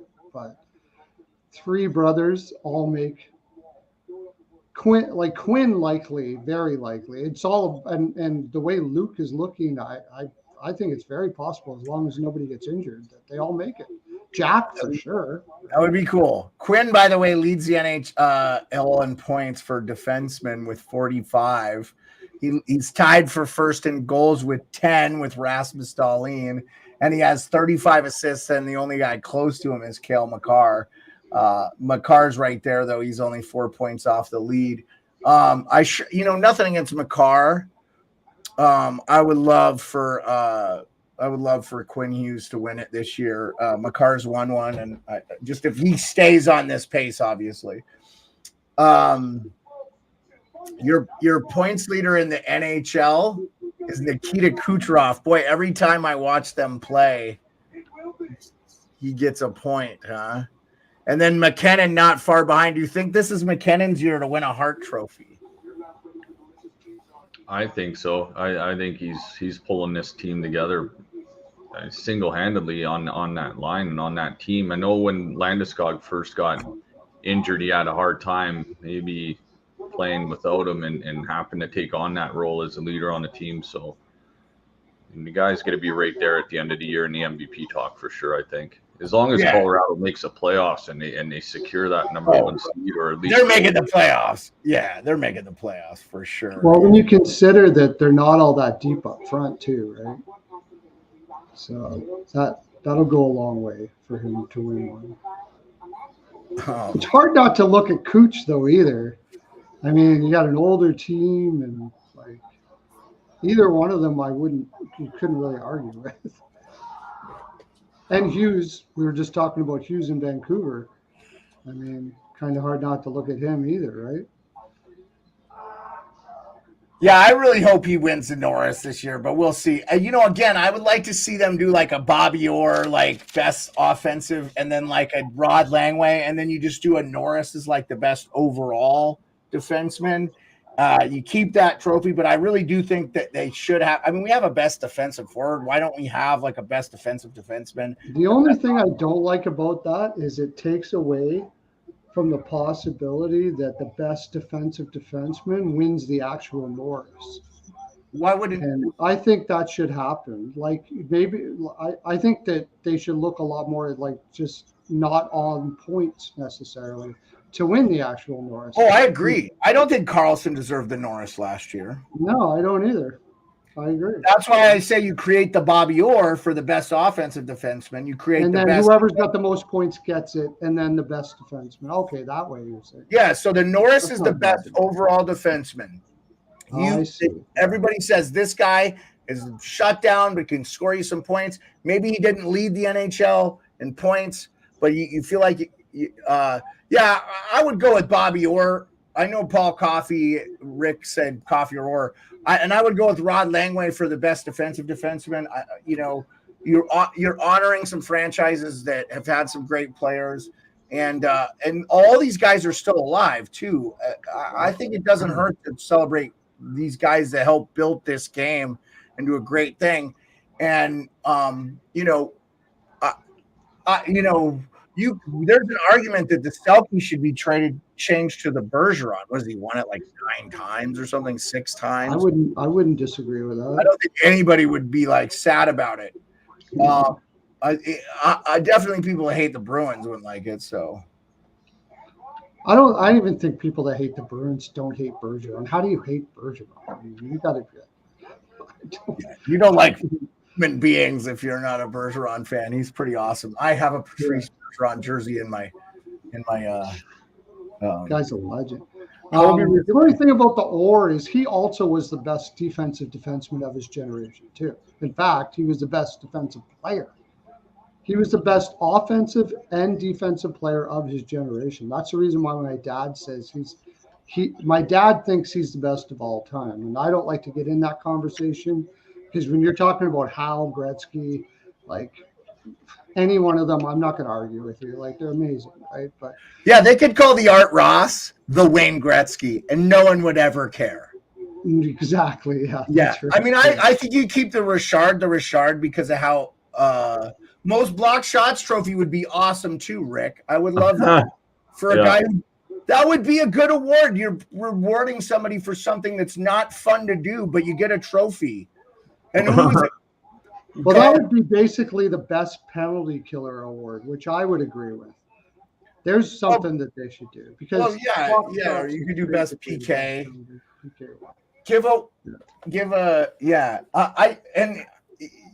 Call nothing against these trophies, and I would go back and retroactively award all like these defensive ones. I would go back to 1980 and award the Orr and the. That would be fun, yeah. And the Rod Langway. Going to be hard to award the Rod Langway to Rod Langway himself, but like, but just say, hey, like these are the players we would have won it, given, with all the advanced analytics and stuff, they go back and look at all those things. So yeah, that would be cool. What about the You could have least little celebrations throughout the valuable year. player trophy? I don't think they should do it. Ilya Samsonov, least valuable player. Least valuable player. I don't know. The least valuable player. Oh God, I don't think that would be a cool thing to do. It would be fun, but you could never get away with that with contracts and the way they are now. And oh my gosh, it'd be like slander. You couldn't get away with it now. So this year in blocked shots, or 2020, it would not be TJ Brody. Last year's winner for blocked shots would have been Alec Martinez. He blocked a total of 244 shots for the Vegas Golden Knights. And second behind him was his teammate Braden McNabb with 197. Oh, and we wonder why Vegas won the Stanley Cup. How about Andrew Peak with 197 block shots for the Columbus? But see, there's a good example. Andrew Peak is not a good defenseman. But he blocked a lot of shots. The reason why he blocks a lot of shots is he can't get out of his own end. But right behind Andrew Peak was Jacob Trouba. I think we'd all agree. Jacob Trouba's not that good of a defenseman either. Maurice Sider, 190 block shots, pretty good defenseman. Jared Spurgeon, 179, pretty good defenseman. Alex Pietrangelo. I like that Vegas had 3 guys in the top 10 of block shots last year. So pretty impressive stuff there. Anyway, that's from Stat Muse. That is the weirdest thing with Vegas is they.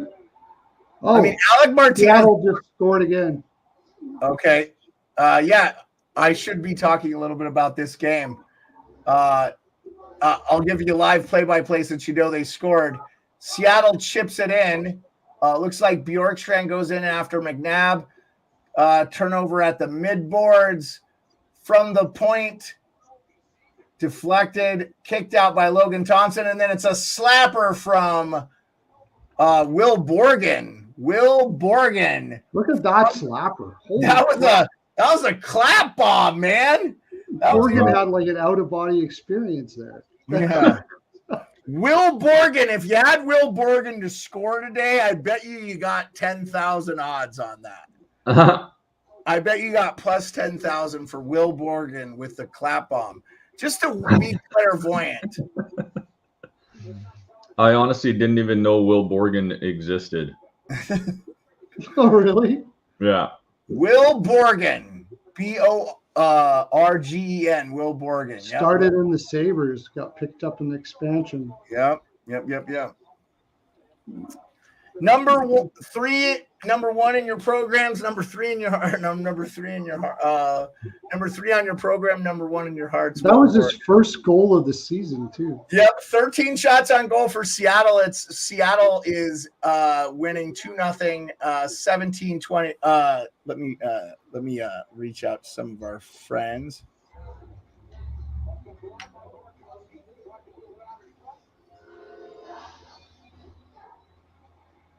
It's knuckle puck time.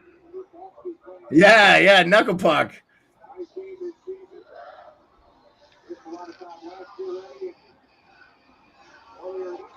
Oh, wow. Starting to pick up pace now. Well, now Vegas is down two goals, man. So their backs they want to win this game too. So I feel like it's been pretty chippy most of the game, Rick.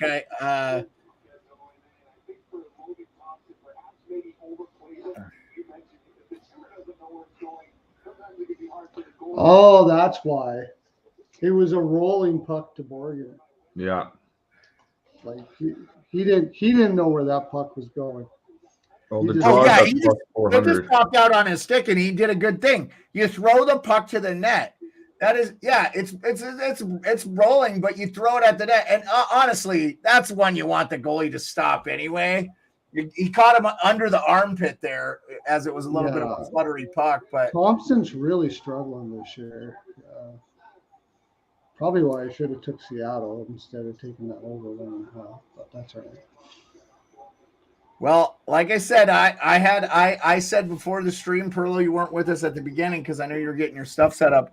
I liked the Seattle Kraken. This is like their Super Bowl. This is probably the most important game in that franchise's history so far. You could make the argument Game 7 against Colorado, the defending Cup champions last year in the playoffs where they won. That's a pretty big game for them, but this is a big game for them, man. The Winter Classic is a big, big thing. I mean, the year the Caps won the Stanley Cup, they played an outdoor game against your Toronto Maple Leafs. They won that game. It was, I think that was the Annapolis game, and pretty significant stuff, man. You gotta, I think those big games can kind of propel you into having a good rest of the season and fixing stuff. So we know it wasn't a great start for the Seattle Kraken, and I would say a lot of us, myself included,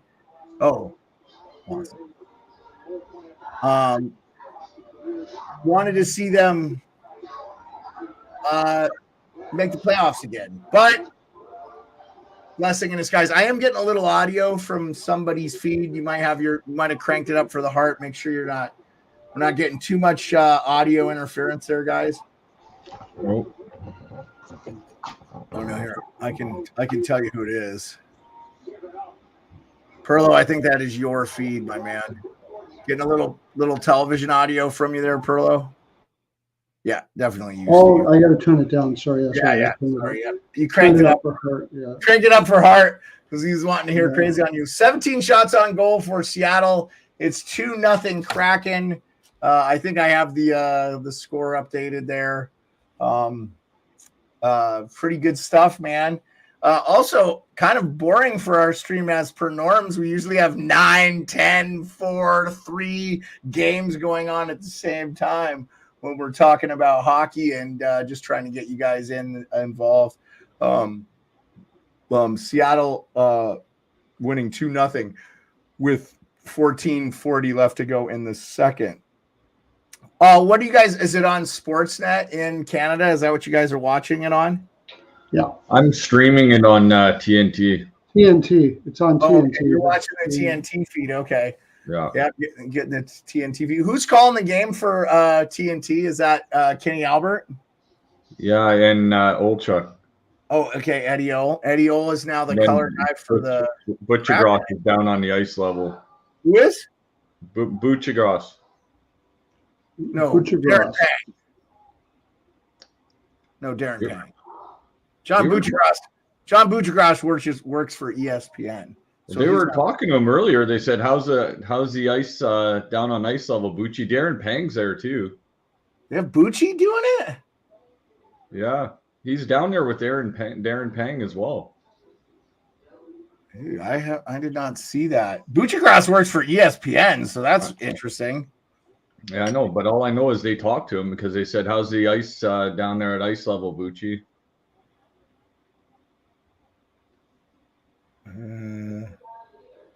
I don't think it's Butchergross. I don't think he's really calling it, but I think he's there for some reason. I'm looking at his Twitter feed. I'm seeing nothing. I don't think it's Butchergross. You might have misheard that. I mean, he works for a different organization altogether. And you don't see a lot of cross platforming here in the States. Mm-hmm. I know we used to get Bob McKenzie on a lot and on ESPN, but because Bob works for TSN, same company, it wasn't that big a deal. But when NBC had the rights, he would come on too. So, of course, we're not seeing any of that now. And then Bob's he's pretty much retired as a hockey insider, right? He's kind of the cottage. They call him Margarita McKenzie now. So I should have reached out to. I know an insider. I have his phone number. I should have reached out to him and seen if he wanted to come on our stream, get a little insider action. What was that? Oh, the wife's watching TV in the other room. Oh, like, holy crap. Sounds like somebody's being murdered over there. Oh my God, Rico, are you okay? Do we need to call the RCMP over to your house? What's the emergency number for Canada? Is it 911 as well? Okay. Somebody call 911 in the Barrie, Ontario region. Rico's got somebody's being killed in his front yard.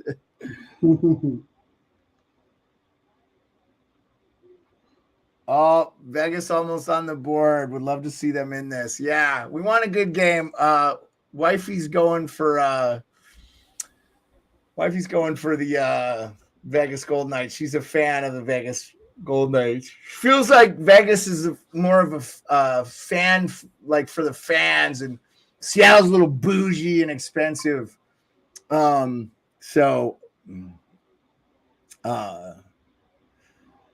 I understand. We haven't been to a Seattle game. She might change her mind.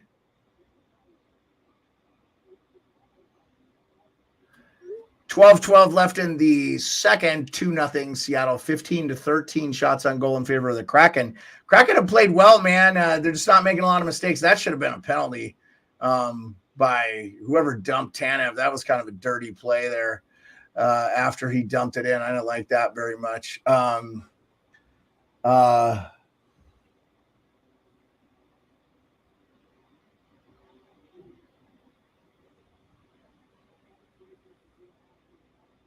Man, the draw's paying plus 425. Still not high enough though. All right, guys, I'm going to take a quick one, let you guys run the stream here for a minute, and I'll be right back, okay? Yeah. All good. I'm putting in some basketball plays right now. It just got sent to me. Dude, what a call on the U.S. to beat Slovakia by 2.5 though. Yeah, the only problem is I should have put more on it, but. Yeah, we should have put that should have been a 10 pearl play, man. That should have been we should have had way more than that on that than the German game. For sure. Was it German? Was ahead of them. German. Yeah. They're winning it all, man. I just can't see anybody beating that US team. They're freaking insane. Yeah. That's like a super team for junior team. Yeah. It's going to grab 10 years down. 10 years from now, when you look back on that team, you're going to be like, holy shit. Like when you look at all those guys that are. Give me 1 sec.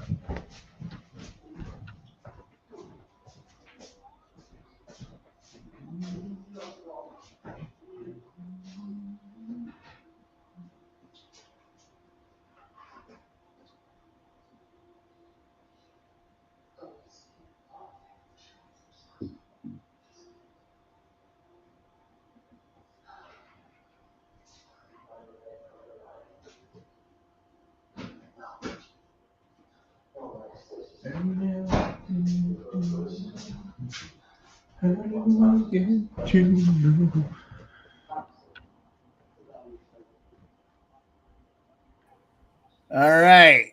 So we got an in-studio guest. We got Mrs. Beard. Stephanie. I don't know that that's exactly what I wanted. Hey, how you doing? Hey guys, Happy New Year. Hey, Happy New Year. So Rico, you were saying that you hope one of the upcoming Winter Classics is in New York. I'd be right there. That would be awesome. Yeah, it's just somewhere in a nice spot, not necessarily in a stadium, but just like an outdoor rink kind of built somewhere kind of like Lake Tahoe, but Oh, that's nice. yeah.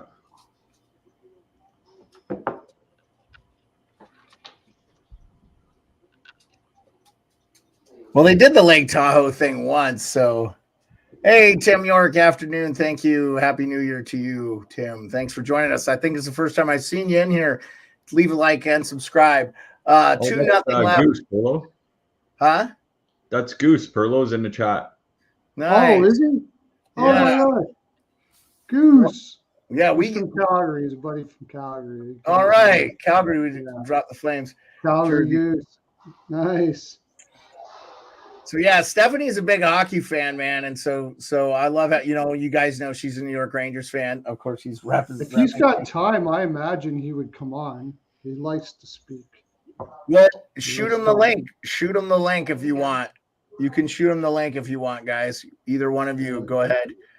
And you can shoot him the link and he can come on. We are going to have a couple of guests more. I just thought we'd bring Stephanie on. What? Maybe a different time because we're going to have guests and whatever. But yeah, one of these days we'll have him on for sure. Oh, he could come on today. No worries. This can be a long stream. We'll be close to 2.5 hours by the time it's all over. We're about halfway through the game, 10 minutes ago. Seattle with a 2-0 lead. I actually kind of love, I know RJ was a little, or Dylan Travers was a little, so you guys will have to DM the link if you want to him. And then I'll let you guys do the formal introductions if you bring them on. But Dylan Travers is a little nervous about the simplified offensive game for Seattle, but I think it's really working out for him. They're just doing a little dump and chase action, and it's working great. So, but yeah, Stephanie, what are your impressions of the game so far? So I'm actually surprised the puck hasn't been bouncing a lot more, considering they said the temperature on ice was 41. Oh, that's warm. I gotta ask you, what is the deal with Biz and what's their mascot, Bowie? Oh, Bowie. What was that about? He's been talking shit to Bowie forever. Let's just talk shit about everybody. Yeah, I know. Oh, okay. Okay, cool. We're about to have another guest coming on here real quick. And I'll do a formal introduction before I bring him on.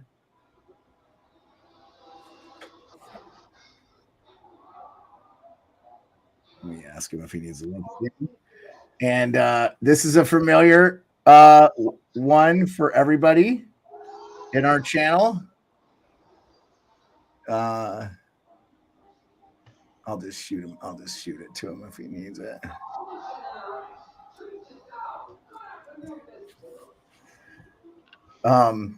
People are being murdered at Rico's house, so don't call 911. Nothing to see here. And our next special guest, you know him, I know him, everybody knows him.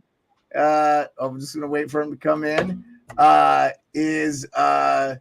We talked a little Massachusetts hockey. Is our good friend John Duncan from Duncan must be from Massachusetts. Yeah. Oh, there he is. Hey, John, how's it going, man? Happy New Year. Well, thanks for joining us, man. Yeah, of course. Thanks for having me. Happy New Year, everybody. I know you got a lot of family stuff going on. It's New Year's, but thanks again for just popping on for a few minutes. Have you been able to watch any of the game or? Yeah, I've seen everything pretty much the second half of the first period on. Okay, so most of the scoring is. I was not surprised to see Seattle come out and jump in. What are your impressions so far? Yeah, they're playing well. Obviously, they haven't exactly had the kind of year that they were hoping for so far. But, this could be one of those games that might be a bit of a jumping off point and they can build some momentum from, a big stage like this. And they've played really well so far. Yeah, I totally agree. I think I had it in my gut that this was like probably the single most important game in Seattle Kraken history. I think you could maybe argue Game 7 last year against the defending Cup champions in that series they won against Colorado. But I kind of had it in my gut that this was Seattle's game to lose.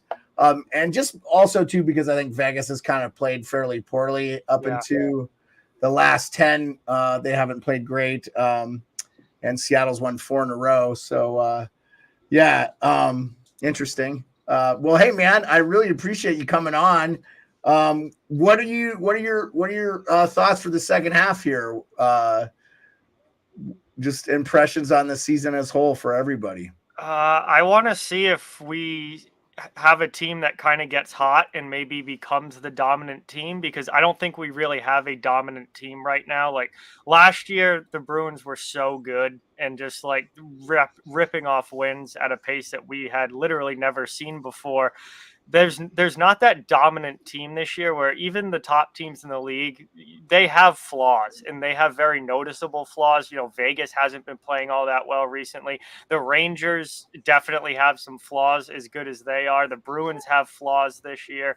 So I want to see in the second half if a team can really take control and be that number one team, or if it's going to be kind of like it's been where we have a lot of good teams, but every team has a weakness at somewhere.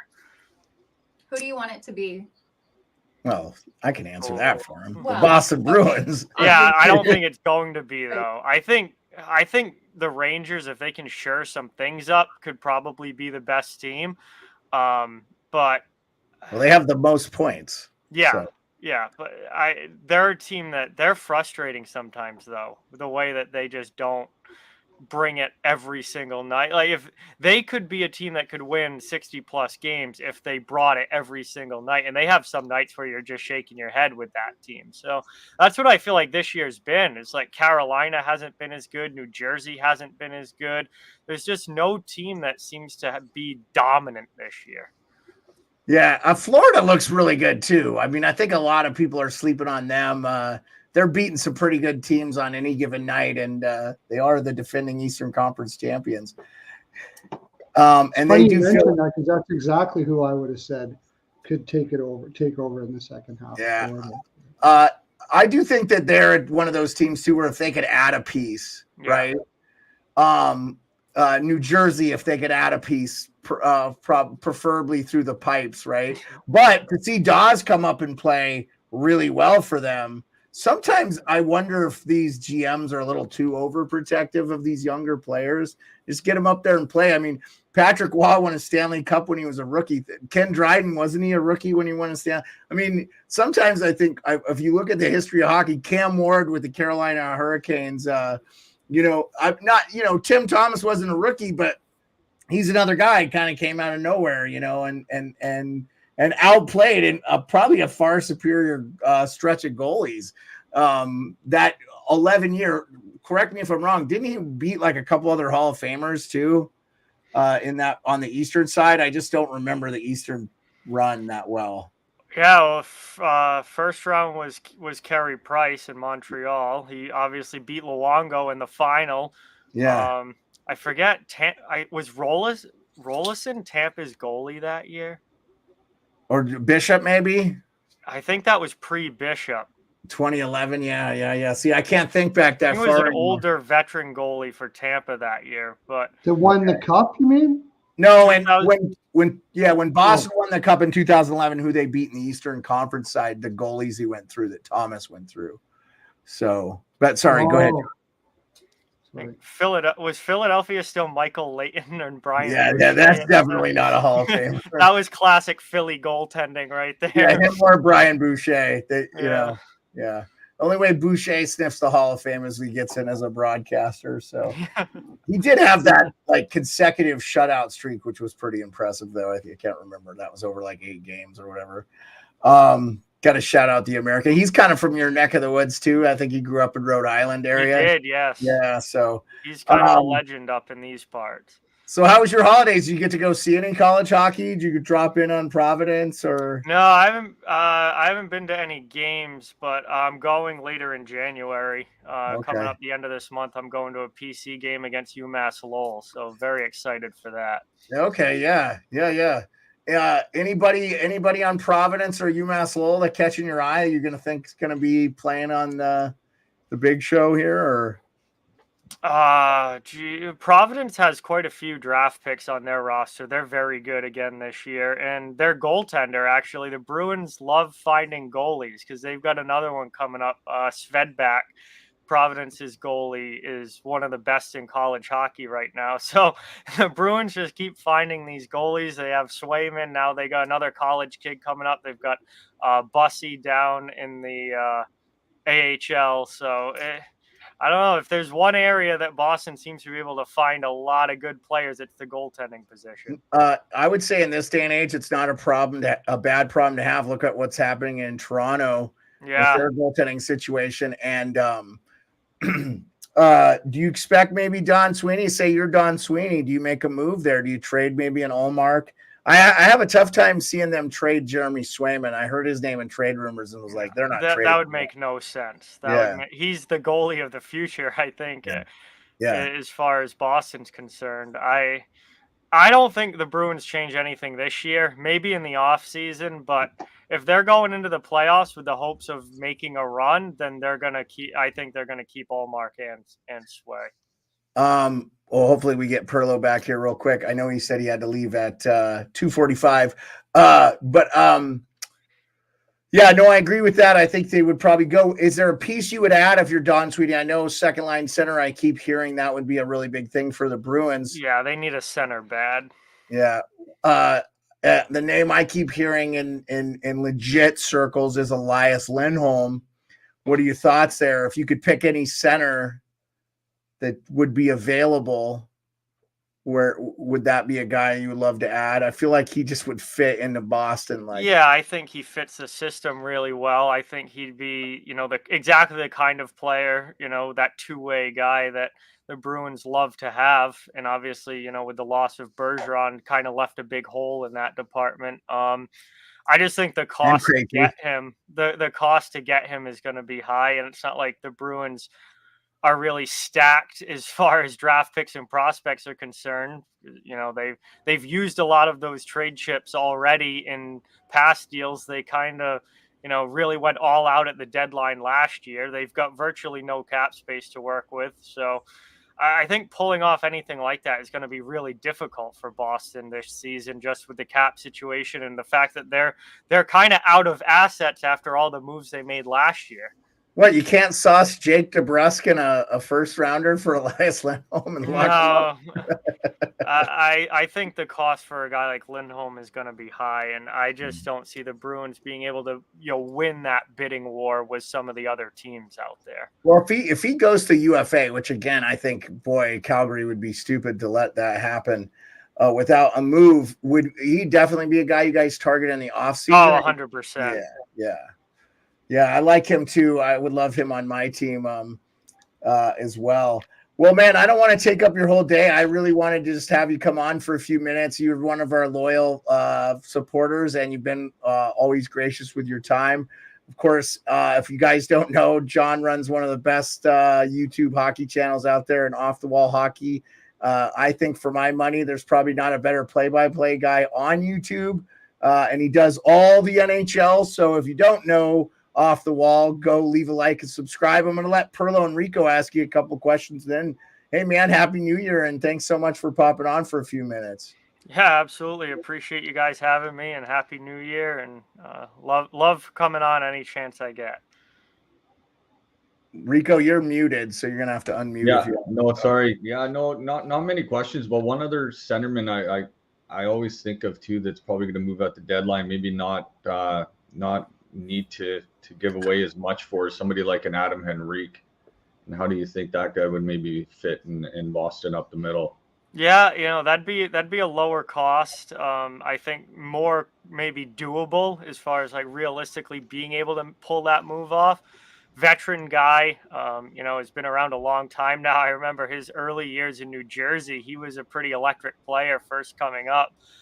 He's kind of, been out in Anaheim now for quite a while, and the Ducks haven't been good the last few years. But, that's the kind of guy where you're maybe he's not the splash move that a Lindholm would be, where you're adding a legit top guy, but he would just add to your center depth big time. Now you're looking at Coyle, Zacha, and Henrique, as kind of your top three guys. Then you've got Geeky there who is, can play wing or center. You've got Frederick who can play wing or center. You start to really kind of build out the depth there really well. And I like that idea just as kind of more of a realistic move that you maybe don't have to give up so much as you would for like a Lindholm. I think, those lower cost options on a depth move might end up being your best chance to just kind of build that without, completely giving away more of your prospects that you're already pretty short on. Yeah, I would be surprised if Henrique's got you garnered more than a third round pick, but he's having a good year this year. 10 goals, 9 assists, and 35 games played. Not terrible, and like you said, that would be a nice fit. Pearlo, do you have anything for our good friend John Duncan at Off the Wall Hockey? Leave a like, subscribe, check out his channel. He's on Twitter at Off the Wall Hawk, right? I think that's it, at Off the Wall Hawk. Perlo, go ahead. Well, first of all, it's nice seeing you again, John. It's awesome, as always. You're a legend, dude. Yeah, Tyler Johnson in Chicago, I'm here, was a possibility before he got injured. I don't know how long he'll be injured, but yeah, I agree with you. Some sort of little depth move like that to Did he just get hurt recently? Because he was playing. Did he get hurt like last game? Yeah, last game. Oh, It doesn't sound like it's going to be long term, but that was a guy that I heard that Boston might be interested in. He could be like a buy low type guy. Yeah. But going back to what you were saying before, what are the odds? Like, do you think it's even possible that they can keep Allmark and Swayman? And it wouldn't be this year, of course, but somewhere down the road, you got to figure probably Allmark will be traded. When you think? Yeah, I just think that's more of an off-season move. I think, when you look at all the statistics, all the analytics, their goaltending has been unbelievable again this year, like it was last year. And I just don't see them breaking that up mid-season. I think there's a tremendous amount of chemistry between those two. Like they really like being the goalie tandem together. They get along really well. They're really good friends. And I if Boston legitimately wants to try and make a run, I don't think you mess with that in the middle of a season. I think only bad things can happen if you screw that up mid-season. I think in the off season, yes, you probably have to make a decision at this point. And kind of say, we can't have both of you forever. And with Swayman being the younger guy, and actually Swayman having the better year so far this year, I think he's probably, he's the one that you're going to keep and that you're going to build around. But, I definitely see something happening there in the offseason, but I don't see it happening mid-season because I just would not want to mess that up if I'm the Bruins, where you have arguably the best tandem in the league. yeah, no. And I feel like if they had to revisit last year, they probably would have went to Swayman earlier. Absolutely. I don't understand what the hell they were thinking there and not going to him. Real quick update. Vegas did get the first power play of the game. It's about 45 seconds left in that with 2 minutes left to go in the second. Still 2-0 Seattle, 18 shots for Vegas, 20 on Seattle Kraken side. Looks like it was a pretty good spectacle. I could just kick myself for not going to this game because nothing is ever close to Alaska, and Seattle is actually usually how we get into the States. I should be here, but if I can't be at the game, I'd rather be nowhere else than here with you guys. John, thank you so much for your time today, man. Of course. I appreciate it, man. I hope everything's going well, and I hope you have an even better 2024. Than last year. May or may not be hard to improve on. Yeah. But again, man, thank you. Your time means a lot, and I really appreciate it. And we'll have to do a stream again on your channel and have you back on. Prior to the trade deadline. Yeah, definitely. Yeah, I'd love to hear your thoughts. The Bees are a really intriguing team, and the great thing about you, John, is I feel like we could talk to you about any team because you follow the league. And I know you're a Bruins fan, and you'll always be my go-to guy on that. But it's also great to talk the rest of the league with you, and that's where we are. I mean, we got two degenerate gamblers of Pearlo and Rico, and so in a good way. By the way, John's hitting pretty good this year, man. He does his own little thing. Yeah, you do too. Yeah, he plays like every single game. You're hitting like 65%, right, John? Yeah, it's going pretty well with the picking games, but we'll see. Still a lot of hockey left to be played. You're not retiring anytime soon, right? No. Yeah, well, that's good, man. Again, you can hang out with us as much as you want, but I didn't want to take up too much of your day. I know you were doing family stuff, and that's important too. So. But if we can get together, well, great chance by Eberle right there late in the period as the power play expires. I did not see the penalty, but we're finishing up here with the period going to end. And Seattle's looked real good. I feel like they've controlled the play here and kept Vegas to the outside for the most part. Is that your guys' impressions as well?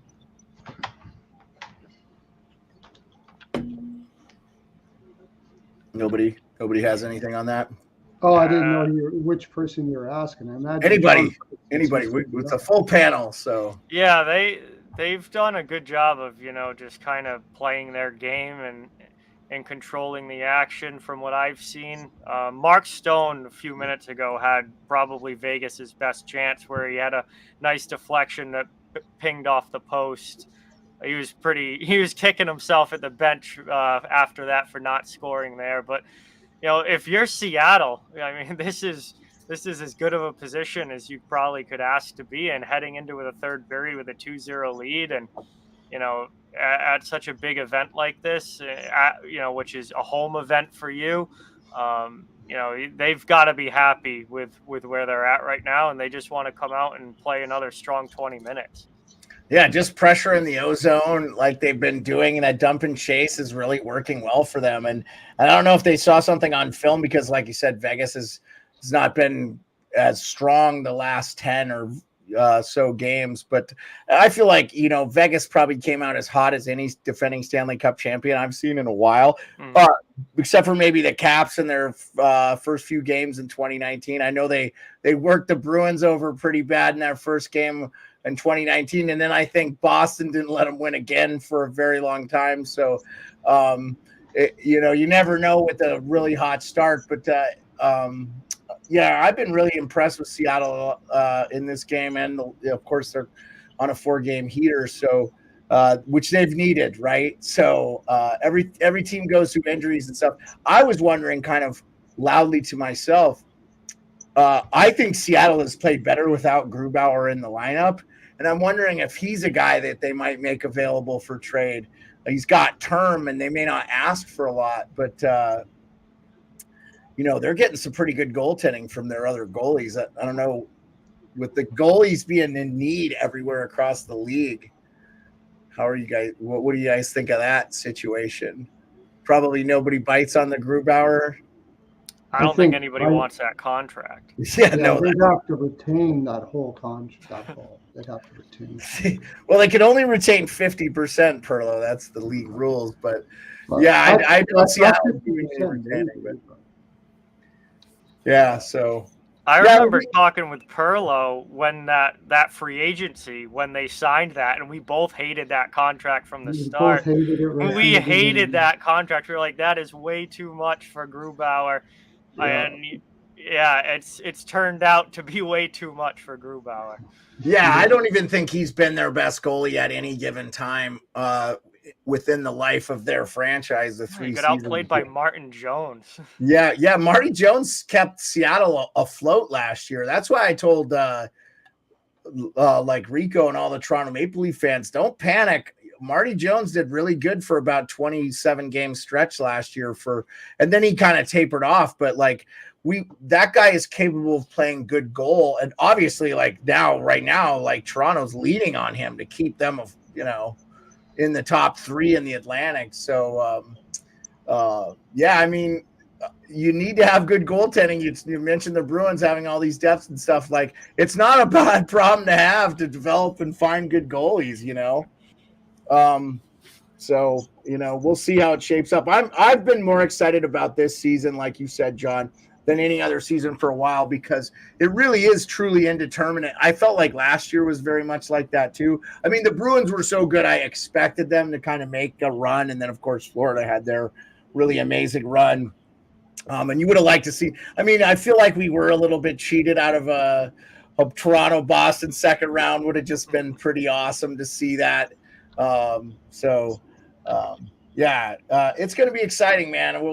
It'll be really, it'll be interesting to see what goes down.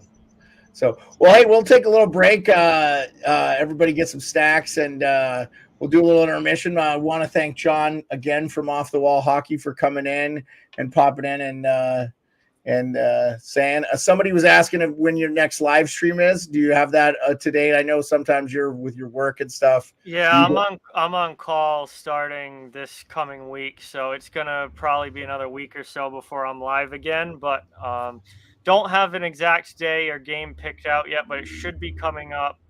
Probably not this week, but the week after. All right, so look for that. I will say this: John at Off the Wall Hockey does an unbelievable job of updating his community tab. So if you're always wondering when he's going to stream. He usually updates it. I know you weren't able to do your last one because of blackouts weather. How's the weather been there? Yeah, it's gotten a little bit better, but supposedly we got a snowstorm coming in this coming weekend. So Okay. we might get our first snow of the year. We'll see. Oh, Your wow. first snow of the year? Well, Yeah, he's a- we haven't had any yet. Well, if you ever miss snow, you can always come visit us. Yeah. Yeah. Like I was saying, like in Edmonton here, we have a little bit of snow on the ground, but it's basically we had a green Christmas, which is crazy. Yeah. Yeah, that's nuts. Well, Okay, before we go into the third, I'm just going to say one thing before we bounce. What I'm really hoping we get to see is that Vegas starts to play a little bit more like communicative and cohesive on the ice. Because I feel like it hasn't just been that Seattle's been really, really good, but Vegas keeps like bunching up and then not talking to each other when they're trying to get these opportunities. I hope they come in the third.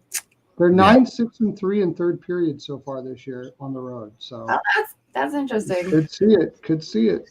Yeah, you don't want to sleep on the crack. The Kraken does not want to sleep on the Vegas Golden Knights for sure. They're a championship caliber team for a reason. So, All right, well, we'll take a quick 5-minute break and let everybody get some popcorn and drinks and be back. So, thanks again to our good friend John Duncan at Off the Wall Hockey Man. Definitely check out his channel, and we'll be doing some collabs again. I've been on his show a bunch of times and sat there. I don't always have to do capitals either. In fact, if you could put me out of my misery the next time I join you, let's not let it be a capital. All right, I will keep that in mind. Okay, thanks, John. Appreciate it, everybody. Thanks so much. We'll be back in a few. Thank you. All right, guys, you can all pop I'm off. gonna go play some piano. Yeah, go play some piano.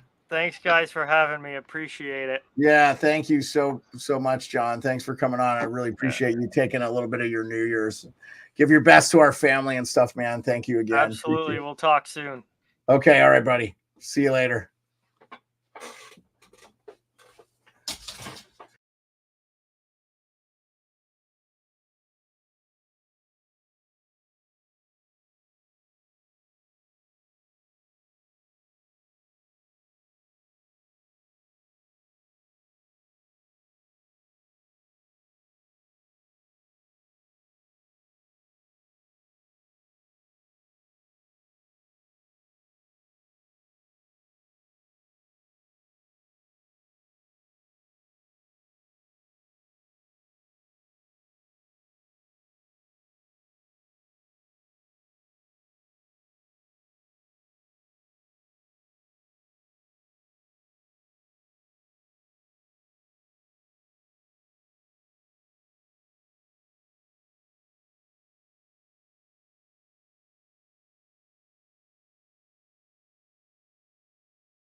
Oh, I'm the only one here.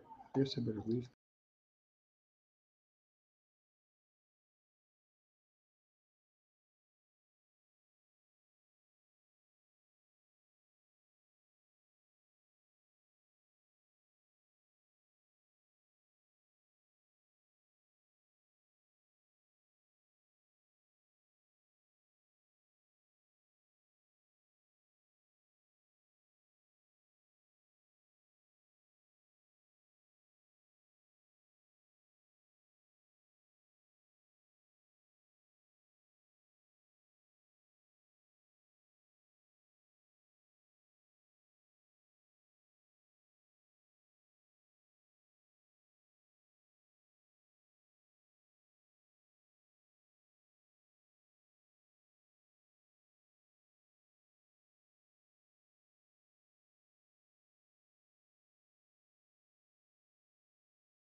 All right. Thanks for hanging out. Sorry about the long break there. We'll get Pearlo and Rico back. Yeah, thank you, Tim. Thanks for coming on, man. A lot of you ice guys, all you guys know Pearlo and Rico from those things. Really appreciate you having them back. Just needed a little quick break, intermission. The biz buoy thing is pretty awesome, man. That's pretty fun. They're doing a good job. And it seems like that's all everybody liking biz dropping the people's elbow on. That's going over really well. Oh, and a 5-minute major. So we'll have Pearlo and Rico back. Oh, I don't know. Maybe Pearlo had to go. I know he had to pop off at 2:45. Oh no, we got him back. Here he is. The man, the myth, the legend. Pearlo Wisdom. He's back. We'll have Rico back when he returns. I just wanted a little break from the little bathroom break, little food break, little for the third period. This looks like they're having a great time. And again, thanks to John Duncan and then Stephanie Maxwell, the wife, noted Rangers fan. Love having her on. She allows me to live this life I lead. Every good man is always supported by an even better woman. I'm super extremely lucky and to have her support and stuff like that. So I always appreciate it. Maybe I think who he thought they were talking to is Biz. I think Biz might have been down on the ice surface there. Yeah, it was definitely not Buchagras, man. I mean, I don't know what he saw there, but John Buchagras works for ESPN. Great, by the way, huge supporter of John Buchagras. Check out college hockey. All that money goes to charity. He's good. By the way, Tyler Johnson has 9 goals, 4 assists, 13 points, and is a minus 15. But I don't put a lot of stock in a minus player on the Chicago Blackhawks this year. But yeah, he's having a pretty good year. You probably could get him for not a lot either. I'm going to guess though Chicago going to ask a little bit more for Tyler Johnson than Anaheim will for Adam Henrique, because Henrique is a UFA. Is Tyler Johnson a UFA? Is he? I believe he is, but I'll look it up for you. But either way, I've got Cap Friendly right here, so you don't have to do that. I just do it for I actually just happen to have Chicago right in front of me. So okay. 5 million. Yep, he's a UFA 2000. Yeah, I still think Enrique would probably bring a little bit more because he's a center, like he's a natural center. He's big. He's a very good two-way guy. Well, Tyler Johnson can play the center, the wing. He can play all the positions. He's definitely useful, no doubt about that.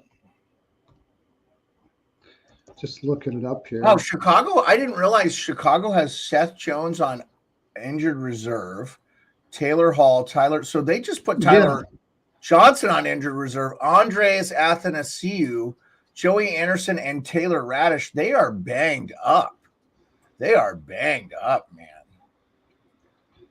Yeah.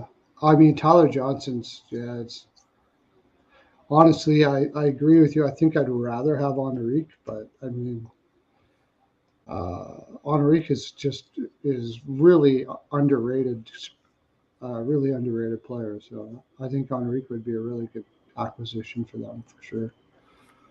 He would give them new life too to get into I mean, he went on that Devils Stanley Cup run in 2014 or something. He was on that team, and then he left to go to Anaheim. But yeah, I would like to see that guy is going to be we've got Rico back here. We'll pop him back on. Yeah, we'll see. I mean, that's going to be real interesting. So Chicago is a super interesting team. So Anthony Beauvillier, a right wing, left wing, only 26 years old, going to be a UFA. Nick Foligno at the end of his career. I wonder if this is his last year or two. 36 years old. He's a guy that can move. Jason Dickinson, I think he's played really well for them. He's a center left wing guy. He's a UFA. Colin Blackwell, nice little fourth line guy. Blackwell was with the Leafs for a bit, and the Seattle Kraken. Since we're talking, we're still at intermission, guys.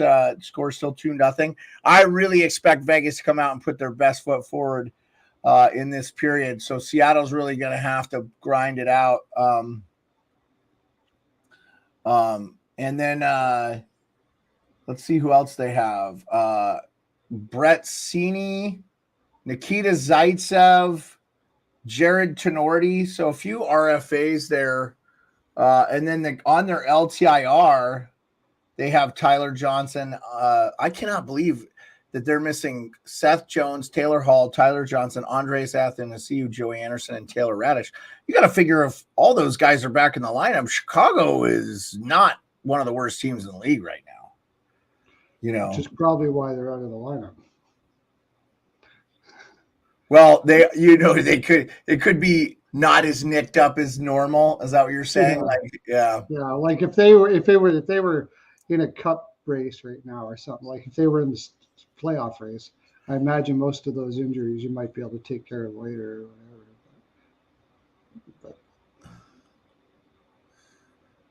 whatever. Yeah, I think this has been a great game, man. And I know we probably lost anybody that was going to watch football because Michigan, Alabama is underway. That's going to be a huge one. I mean, those are huge fan bases here in the States. I mean, Michigan hockey is huge in the States. So imagine what their football team's like. I think they draw 111,000. So. Yeah, crazy, eh? Yeah. That's the thing in Canada. Of course, we have a smaller population too, but it's hard to get 100,000 people to do much of anything here at the same time. Yeah, I noticed even for the Grey Cup finals, it looks like those don't even sell out.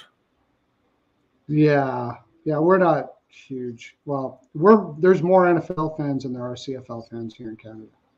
Well, I know a lot of them go to the Buffalo Sabres games, and I'm assuming a lot of Vancouverites or whatever, Vancouverans, like the Seattle Seahawks. Is that realistic? Rico's got the cat. Yeah, a lot of Seattle fans in Vancouver, I would imagine. Yeah. You're muted, by the way, Rico.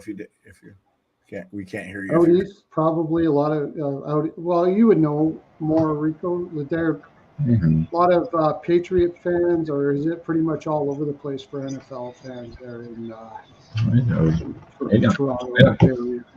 Yeah. I know there's a lot of Dallas fans here. Oh, Rico. I don't know if you heard Pearlo. He was asking you if there was a lot of Patriots fans and other things, but you're a Buffalo Bills guy, right? I mean, yeah. And that's the close team. Is there a lot of Bills fans there, or is it pretty much all over the place? Yeah. Mostly Southern Ontario are Bills fans. You get the odd Cowboys fans and stuff that dislike the certain teams, but a lot of Bills fans. And out west here, Cowboys fans, lots of Cowboys fans. Ugh. Obviously west, where It's because the Cowboys were on TV a lot in the 70s. I'm imagining that's the case here in the States. There's Cowboys fans everywhere. They're like cockroaches. You just can't see enough of them die. Yeah, I absolutely despise one team in the NFL, and that will always be the Dallas Cowboys. If you went to high school in the 90s like I did, you would hate the Dallas Cowboys. Oh, it doesn't hurt that I am a New York Giants fan and they play in my division. So I absolutely can despise the Cowboys. I can't wait for them to lose their first round playoff matchup. It's going to be awesome. And then you see all the Cowboys fans depressed and disheveled because their team choked again in the playoffs. It's been beautiful that they were dominant when I was in high school, and they haven't done shit since. So I'll never hate on any other fan base, but definitely love to root against the Dallas Cowboys. So we're about underway here, third period, 20 minutes to go. Pearlo, I know you said you had to go at – turns out I can hold out till 4. The trailer's gonna be late, so I might be able to get. Or you said you were working today, huh? Yeah, I had to work at 4 a.m. today. Oh, you worked. You getting the double overtime for being on a holiday? Do they do that? Yeah. But okay. I don't want it. But I can't turn it down because it's my job. So, but semi-drivers out here, like I do, they never stop. 24/7 Christmas time. They don't care about. I've seen ice road truckers. Does that guy live out by you? That one guy. That guy was a Northern Alberta guy, right? Yeah, he was way up north. He was like Slave Lake or something like that, though. Yeah. I know who you're talking about. Yeah, Phil or something. I don't. He lived in Slave Lake, but they worked like up in like Zama or something like that, like way up there. Yeah. So you know what? I know what it is, Rico. You heard Bucci. It's Bouche. That's Brian Boucher. Oh, Brian Boucher is another guy.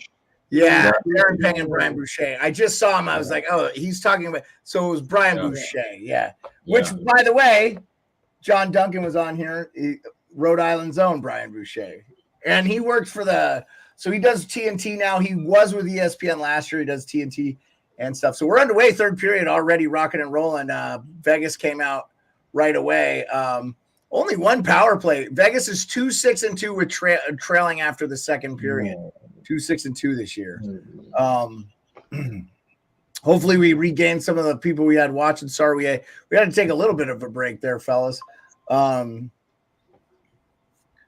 was nice to have a little bit of a refreshment and see if I can play Crazy on You on the piano and come back to that. Yeah, let's go to the wide shot so people can see what Pearlo is talking about. He's got a piano in his back. Yeah, a little Steinway. A piano version of Crazy on You, and we're back. We get Cat's Butthole on Rico's Sing, and we get it's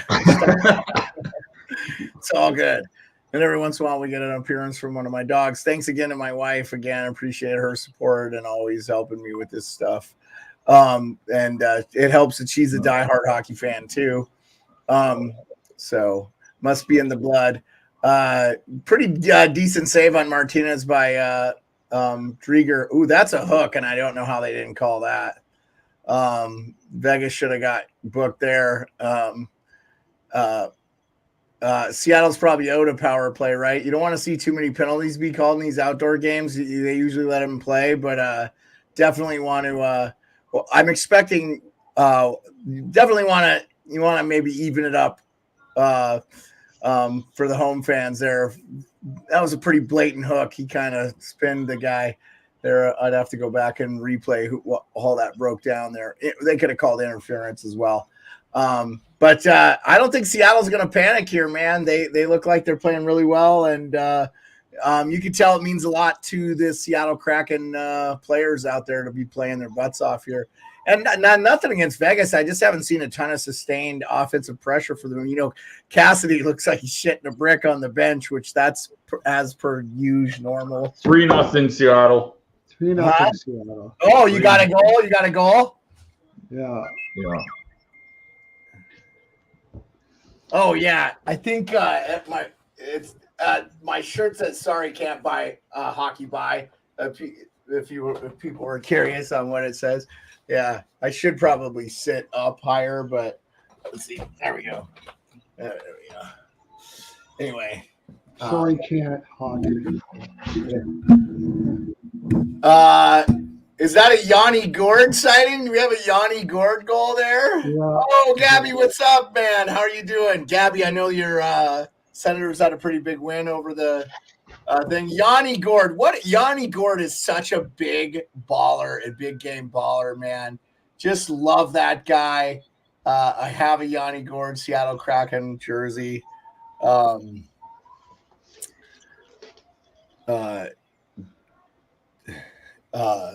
I'm kicking myself. I didn't take Seattle here now. And honestly, man, like that was a great goal too. Like, I don't even think that was a bad read by the goalie. I think he thought he was going far post, and he just got him short side there, right above the glove. Yeah, if you're Vegas, you definitely want Aiden Hill back in net. That was a horrible goal too. Oh, you don't? Oh, you think it was a bad goal? Yeah, I just the goalie should have had it. Oh, you think he should have had it? The second one he should have had more though. Hey, Alex B. Smith in the chat, guys, says Happy New Year, Alex. Thank you so much. Alex is in the house. Hey, how you doing, buddy?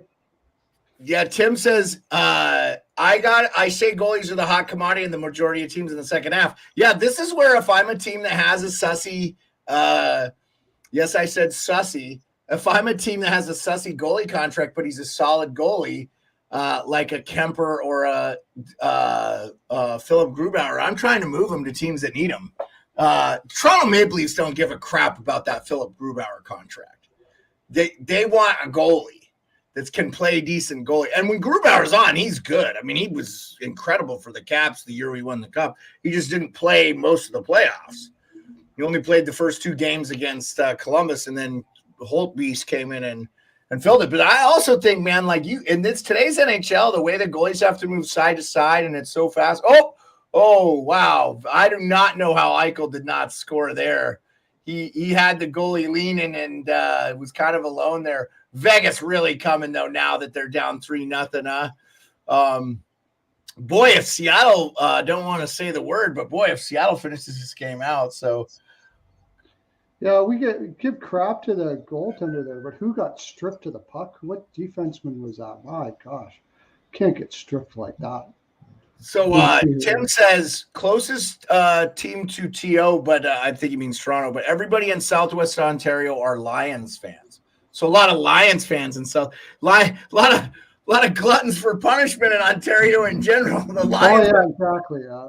The Lions haven't won shit, and the Leafs haven't won shit in forever. Yeah, that's the team they would pick for sure. I would love the Lions to do something in the playoffs this year.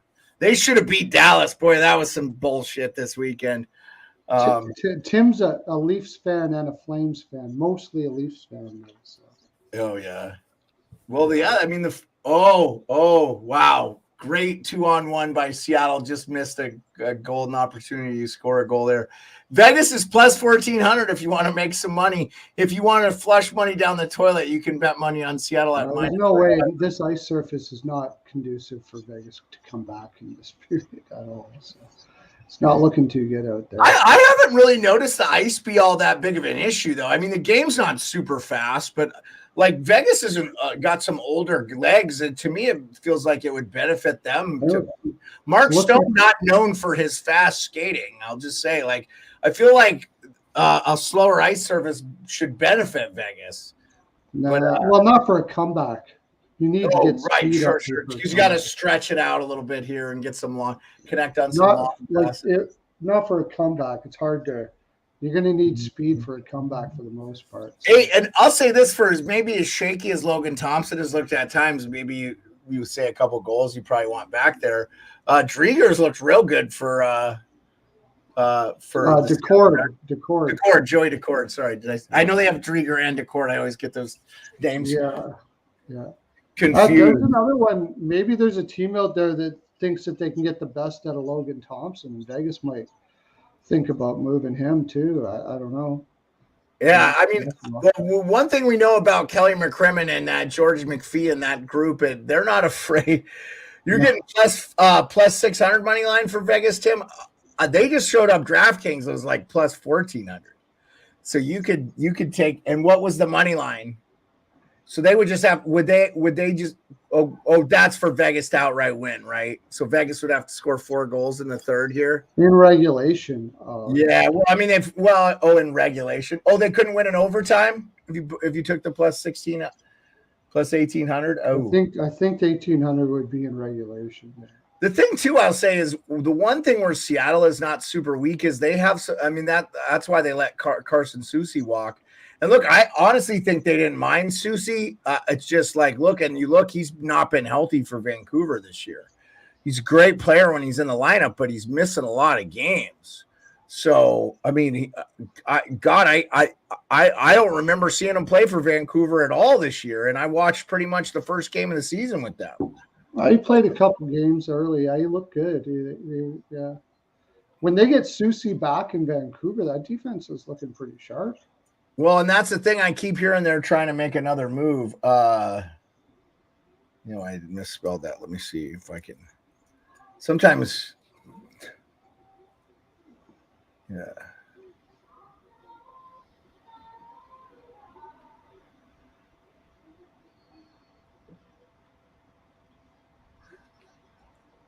$3 years at $3.25 million is that deal with him. I was trying to see what his numbers are for this season.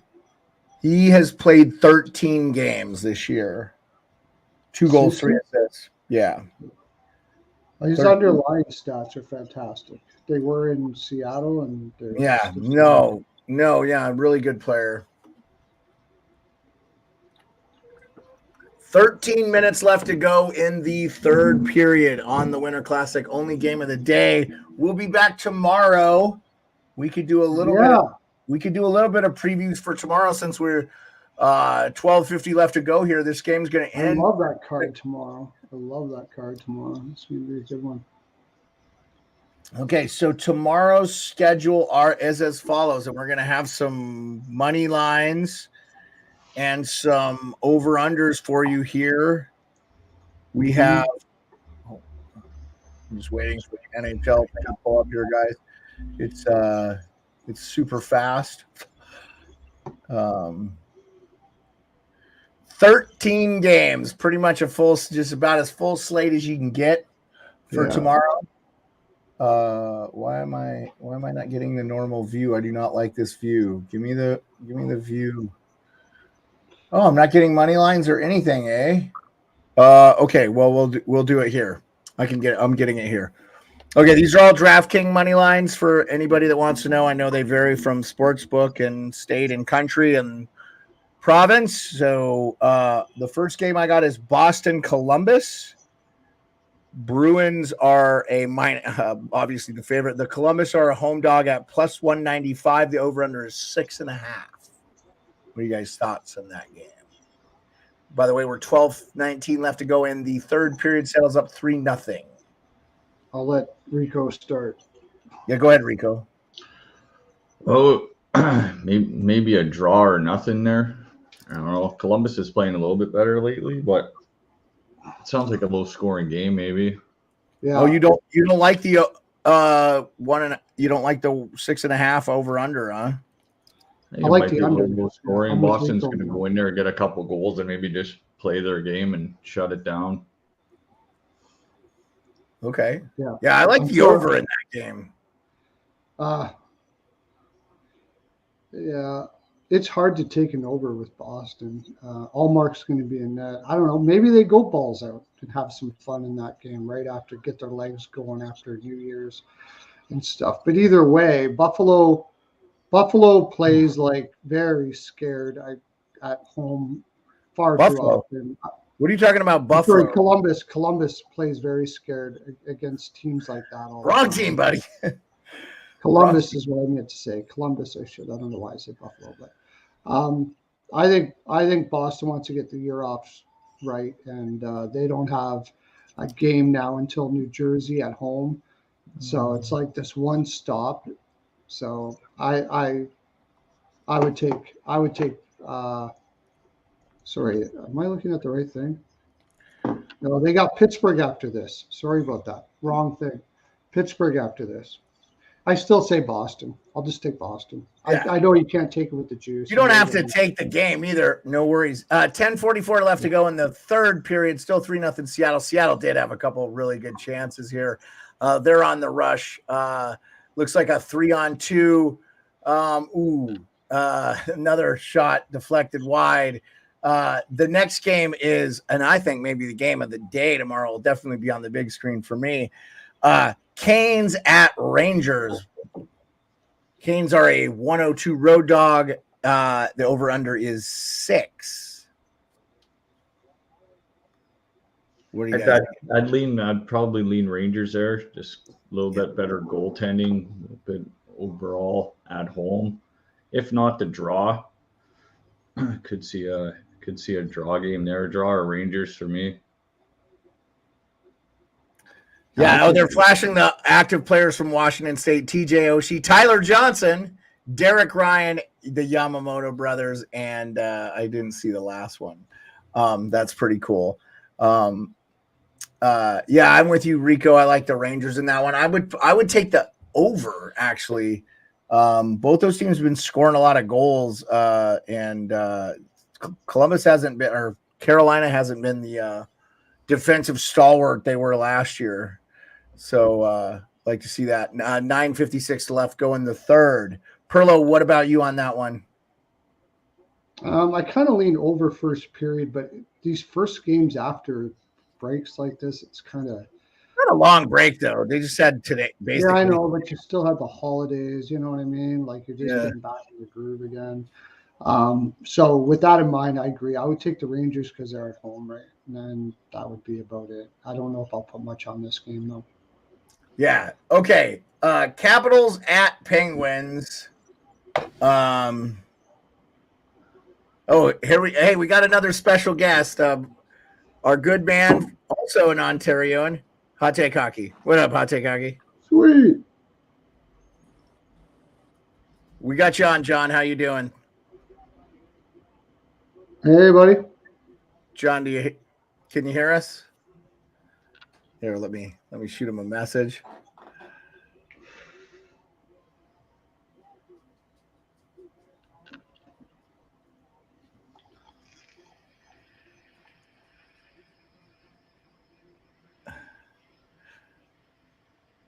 Oh, he dropped. We'll maybe get him back. John will be our final guest of the game. 8 minutes and 56 seconds left to go in the third period. We're talking Pens and Caps tomorrow. I already told you I thought the Canes and Rangers was the day of the game. I really actually have loved how Pittsburgh has been playing as of late, and they've been getting really good goaltending. I have to say, in that case, and the money line and puck line, or the money line over under that game, is the Caps are a road dog plus 145. I think rightfully so. They have a lot of injuries right now. Missing Lindgren's a big deal. And we're gonna try Hot Take Hockey real quick here again. Let's bring him on. Hey, John, how's it going? I'm good, man. How are you? I hope you're feeling better. Thanks for joining us. Happy New Year. Really good to have you on for just a little bit. Have you gotten to catch most of this game?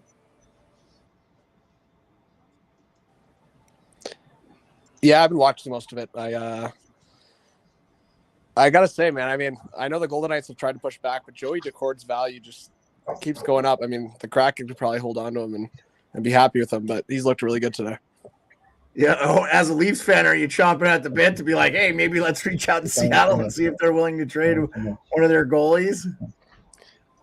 Yeah, man. I mean, I've talked about it. Like I said, I think like if you talked about Joey Decord a month ago, after like especially with the Grubauer injury, like you wouldn't have said too much. I think he was repping the 900 save percentage. Now it's definitely gone up. But yeah, with a huge crowd today, like if he plays well the rest of the way and they can shut him down, I think his value all of a sudden, because I think he also has a year left or one extra year after this year. So Yeah, 100%. And also, like, I don't know how many games in a row it is, but Kraken obviously on a streak now for wins. 4. This will be 5 for them if they win this game. It's looking good. This will be their 5th So in a I row. knew it was a handful. So if they keep doing this, I mean, man, I know we call the Islanders pesky sometimes, but the Kraken are really pesky. Like that Yanni Gord goal was a typical Yanni Gord goal right there. Yeah, that guy's such a big game player too. Like he just shows up in big games. So I wasn't surprised to see him get it. It's been some other role player guys. And then there may be a couple like Pearlo would say that Logan Thompson would want back. But yeah, I'm with you on that. It's been enjoyable though. It seems like the atmosphere, I could kill myself for not being there.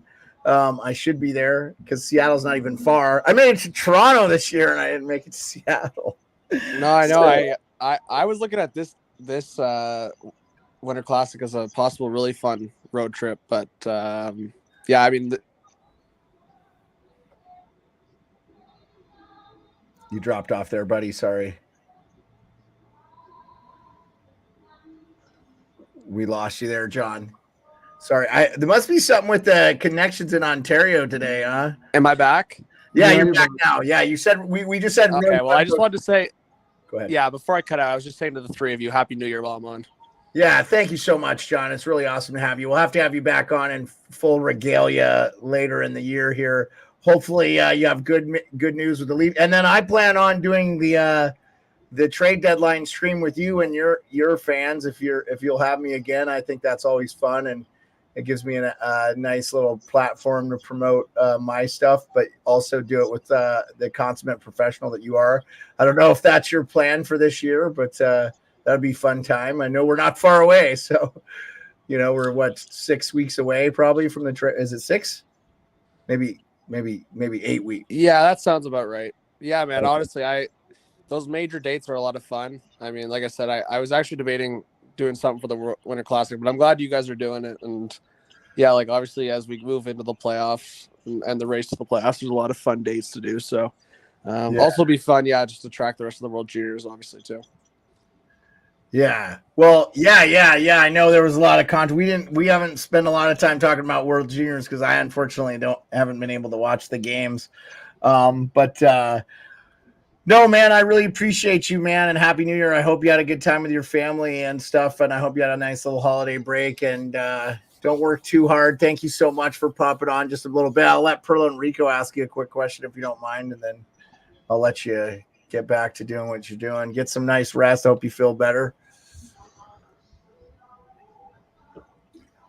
How about we don't ask him a question, we just let him go. I'm not feeling good. I don't feel like really asking him too many questions. I was going to ask him if he was going to go on and stream the Canada game tomorrow morning at 8:30. If he's not working, I think he's working. He's been trying to do a little bit of that. Who's Canada playing tomorrow? Why don't you guys give us a quick World Juniors update? Looks like Canada plays the Czechs at 8:30 Eastern in the quarters, and then I think it's Finland and Sweden after that, if I'm not mistaken. Yeah, or Slovakia and Finland, and then the States and Latvia, then Sweden, Switzerland. So we got 4 games tomorrow. Yeah, well, anyway, thanks to John, Hot Take Hockey, for coming on. Obviously, we get his boost right away. A bunch of people come on. If you don't know Hot Take Hockey on the internet, check out Hot Take Hockey. Follow him, John Viveros at Hot Take Hockey. Great guy. I feel, I've become very close with him, so I really appreciate. Yeah, his link, his retweeting gets us a boost, a little Hot Take Hockey boost. Appreciate you. You're the best, John. Thank you so much. Definitely, my life is better having you in it, man. I really appreciate it, and Happy New Year. Okay, Pins Caps. Plus 145. Caps are a road dog at Pins. I like Pittsburgh all day. They've been playing really, really well. Yeah. Capitals got some way key injuries. I don't know where you guys are at on this. No, I agree. Yeah, it's Pittsburgh for me. Probably Pittsburgh in regulation. Yeah, this will be an upset. Pittsburgh minus 0.5 first period, something like that. Yeah. That's a big ESPN Plus Hulu game. Montreal at Dallas. I didn't have the lines set up for that. I probably should have, but Montreal is a plus 240 road dog. Dallas been playing really good hockey too, guys, like sneakily. Yeah. Again, they're 22-9-4. The over-under is 6.5. I can't say I disagree with that. But Canadians plus 240 road dog. That's pretty big. Yeah. That's pretty big. I'll tell you this one thing about Montreal. I've watched a few of their games this year, and they seldom quit, and they play hard the whole game. I wouldn't, it wouldn't shock me if they won a game like this. No, wouldn't shock me either. Where are you guys at? By the way, we're 7:50 left in the third period, and Seattle just got their first power play. So if they bury one here, I think Vegas is all but dead. And we got the Seattle Kraken home. And like I said, I said Seattle would treat this like the Super Bowl. I thought this was a very important game for them. And you got to figure, I think Vegas had won one of their last 5, even though they're 5-5 in their last 10. Seattle's been on a heater here, man, 5 in a row. So we'll finish out strong here. So we don't normally get to do these Tuesday plays for you guys because we take Mondays off, but that's going to change next week. We will be on Monday through Thursday, and we will not be on Fridays. I don't know about Rico and I don't know about Pearlo, but I like going out to dinner with my wife and doing stuff. We didn't do anything for New Year's, but we did go out on Saturday night, and we ate at a really nice restaurant I've been trying to eat at a lot here in Anchorage called Altura. Shout out Altura. High end. She had the Wagyu ribeye, and I had a good old filet, and we had some gnocchi with some truffles. Just good stuff, guys. Got to go out and get that good dinners, spend some time with the folks, fam, stuff like that. Oh, dang, Vegas almost had a shorthanded goal there. Jackie Aces, huh? Oh, Jack Eichel with a pretty good – that would have been a big-time game changer there, going up maybe getting in 2 minutes, within 2 with 7 minutes to go there. There's a bunch of comments to earlier. What does Tim want to know? New Jersey going to do? Definitely need a goalie. Yeah, Tim, that we've talked about that before in the show. I said Bennington would be a nice ad for them if they could figure out how to get him. But Dawes came in and played really well for them, so they may have the answer in their own system. And then I definitely see Grubauer moving before the deadline. Problem with most teams, Cap, Toronto only has $35K. I think, though, Tim, that Toronto is getting some LTIR relief. And I think the teams can retain for a season, too. At Seattle, if they're out of it, they definitely retain on Grubauer. So if that's a trade, I don't know what you put there. Steak, yeah, KQ, yeah. This Dallas Stars game for me, I like the over in that game. Okay, yeah, I definitely don't mind that over. Yeah, Rico. Yeah, I'm probably saying over, maybe first period over as well. Yeah. Sure be nice to low a little fiver on the Habs at plus 245, and if you win, you win on the money line there. But definitely Dallas playing good. Montreal, they are Montreal. They're definitely going to be a playoff team in 3 to 5 years. To answer Tim, I would say that feels like New Jersey would do something like Mrazek. They would give up Vranek and maybe a pick to get Mrazek, and then Vranek. You mean Vanacek? Vanacek and a pick to give up to get Mrazek. And then you mean Vanacek? They really like Schmidt a lot. I don't think they want to get a guy that's going to overshadow Schmidt. So Perlo's combining Thomas Vanek and Vitek Vanacek. I don't know why I said Vanek. Calling him Vanacek. I'm trying to think about the picks and the game and everything. You're making up guys to trade now. Vanacek plus a pick for Mrazek is what I think they'll be looking at. Something like that. That's what I think. Like that one Buffalo Sabres Japanese hockey player they just made up years ago, like in the 10th round, they just drafted somebody that didn't exist. Anyway, because I got to get going here in about 10. So let's go. Yeah, Flames 4:55 left to go in the period here. Still 3-0 Seattle. Flames plus 114 road dogs at the Wild over under 6. I actually like the Flames in this one. Wild are banged up badly, missing Kaprizov, missing Gustafsson. And I like the Flames in this one. I would definitely take the plus money in this one. Rico, Perlo, where are you guys at with that one? Yeah, I like the Flames too. This looks like Minnesota's third game in 4 nights too. They've been playing a lot of hockey lately. They are coming off 2 losses, mind you. It's against the Jets, but yeah, Calgary not a bad take on the road there in this game. Maybe even a draw. Yeah, I like Calgary. Okay. Calgary. We're all in agreement so far today. Wow. Yeah. I think for the most part, we're all kind of well. We sort of know what the teams are now and like who's banged up and all that too. Hawks at Predators. Hawks are a road dog at plus 210. I think Nashville has been one of the most underrated teams. They're not getting a lot of credit for how well they've played this year. They are currently in a playoff spot, and they're not playing like they're going to be out of one. The over-under is 6.5. Who do you guys like in this one? Yeah, I don't mind Nashville there. Even Nashville in regulation fits a better price. Yeah. Nashville red and Nashville minus 1.5. Chicago's give up the ghost. They've given up the ghost. I think it's. Well, and they just are missing so many good players too, right? Like we just looked at their LTIR thing not to have Seth Jones, your number one defenseman. That's a guy. I mean, even if you don't like Seth Jones, a guy can move the puck. He can shoot the puck. He can, play some defense and eat some minutes for you there. Yeah, tough times. I easily like the Preds in this one too, but I like the over. Yeah, I could see the over. Yeah. Sure. I like the over too. If I'm going to back Chicago, it's probably going to be in a spot when Chicago's at home. Backing them on the road, I don't know. I might be fading them a lot of games for the rest of the years on the road. Yeah, until they get good players back in their lineup, I would not. I would stay. I would maybe do like a Bedard goal prop or something, but I definitely would not spend a lot of time betting money on the Chicago Blackhawks to win any games there for you. We have a buddy that's a big Chicago fan. If he says bet on him, I'll do it, and that's the only way I'll do it because he's just don't worry about Chicago. That's Smith, Alex B. Smith that comes in. If he says bet Chicago, you bet Chicago. Well, here's a great one. Jets at Lightning at Jets. I love this game. The Lightning are a plus 110 road dog, and the over under is 6.5. Sorry, I didn't put the over under in there.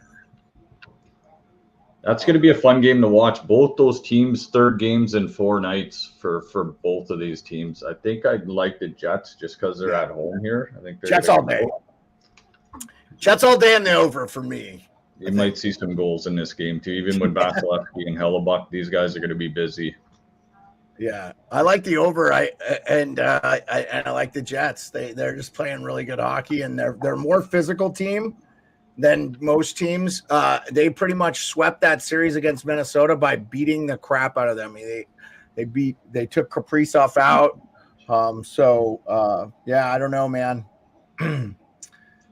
Perlo, where are you thinking? I'm not sure I like the over at 6.5 because, like you said, you just mentioned why. But I do like Winnipeg. Yeah, Tampa hasn't been good on the road really at all. They've been winning all their games at home. And I mean that last win for Winnipeg was against Minnesota, where they won back-to-back against Minnesota. That was a ballsy win. That team's got a lot of heart.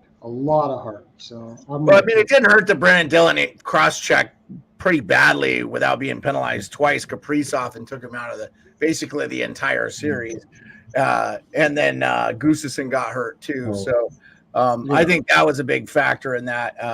Sure, it's unfortunate because the Wild don't have the cap space to add some depth and stuff there, but. Yeah, I mean, they just out-physicaled them. Isles at Jets. Isles are a 142 road dog. Isles haven't been playing real great. I'm wondering if they're one of those teams that's going to come back to earth in the second half here. Oh, yeah. What do you guys got on that?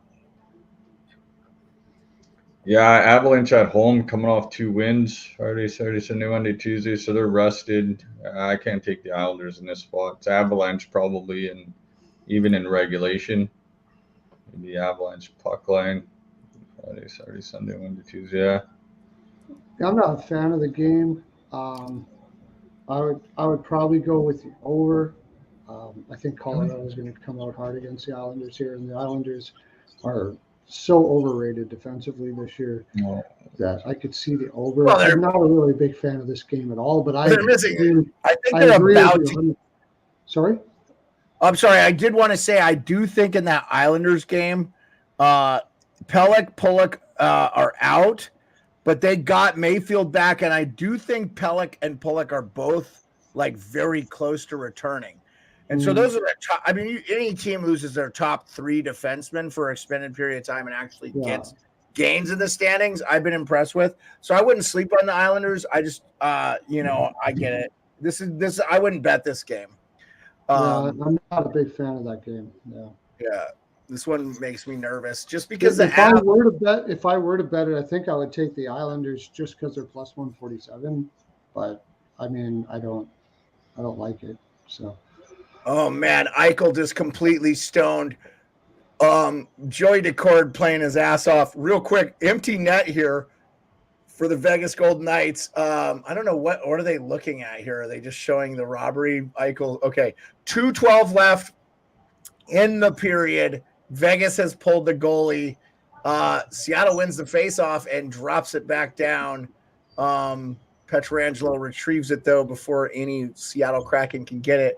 Let's do the little final thing here. And if Pearlo, you have to go, Rico and I can finish previewing the games. I can do one more game. Okay, appreciate you so much. Well, I have the money line for the next one, and that's in your hometown there.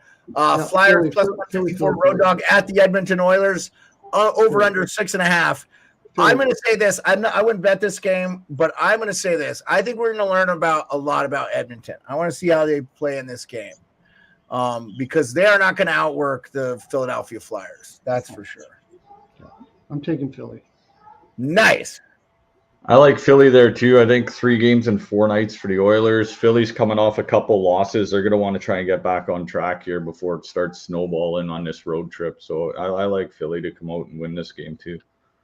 Okay. Let's go Powerball on the rest, and then I got to go. Got a couple more. So we'll just go. Okay. The final games, I won't put the lines up so we can keep Pearlo in. Senators at Canucks, over under 6.5. Senators are a plus 140 Road Dog. I like the Canucks. I'm going to keep rolling with Ottawa. Oh, okay. Rico.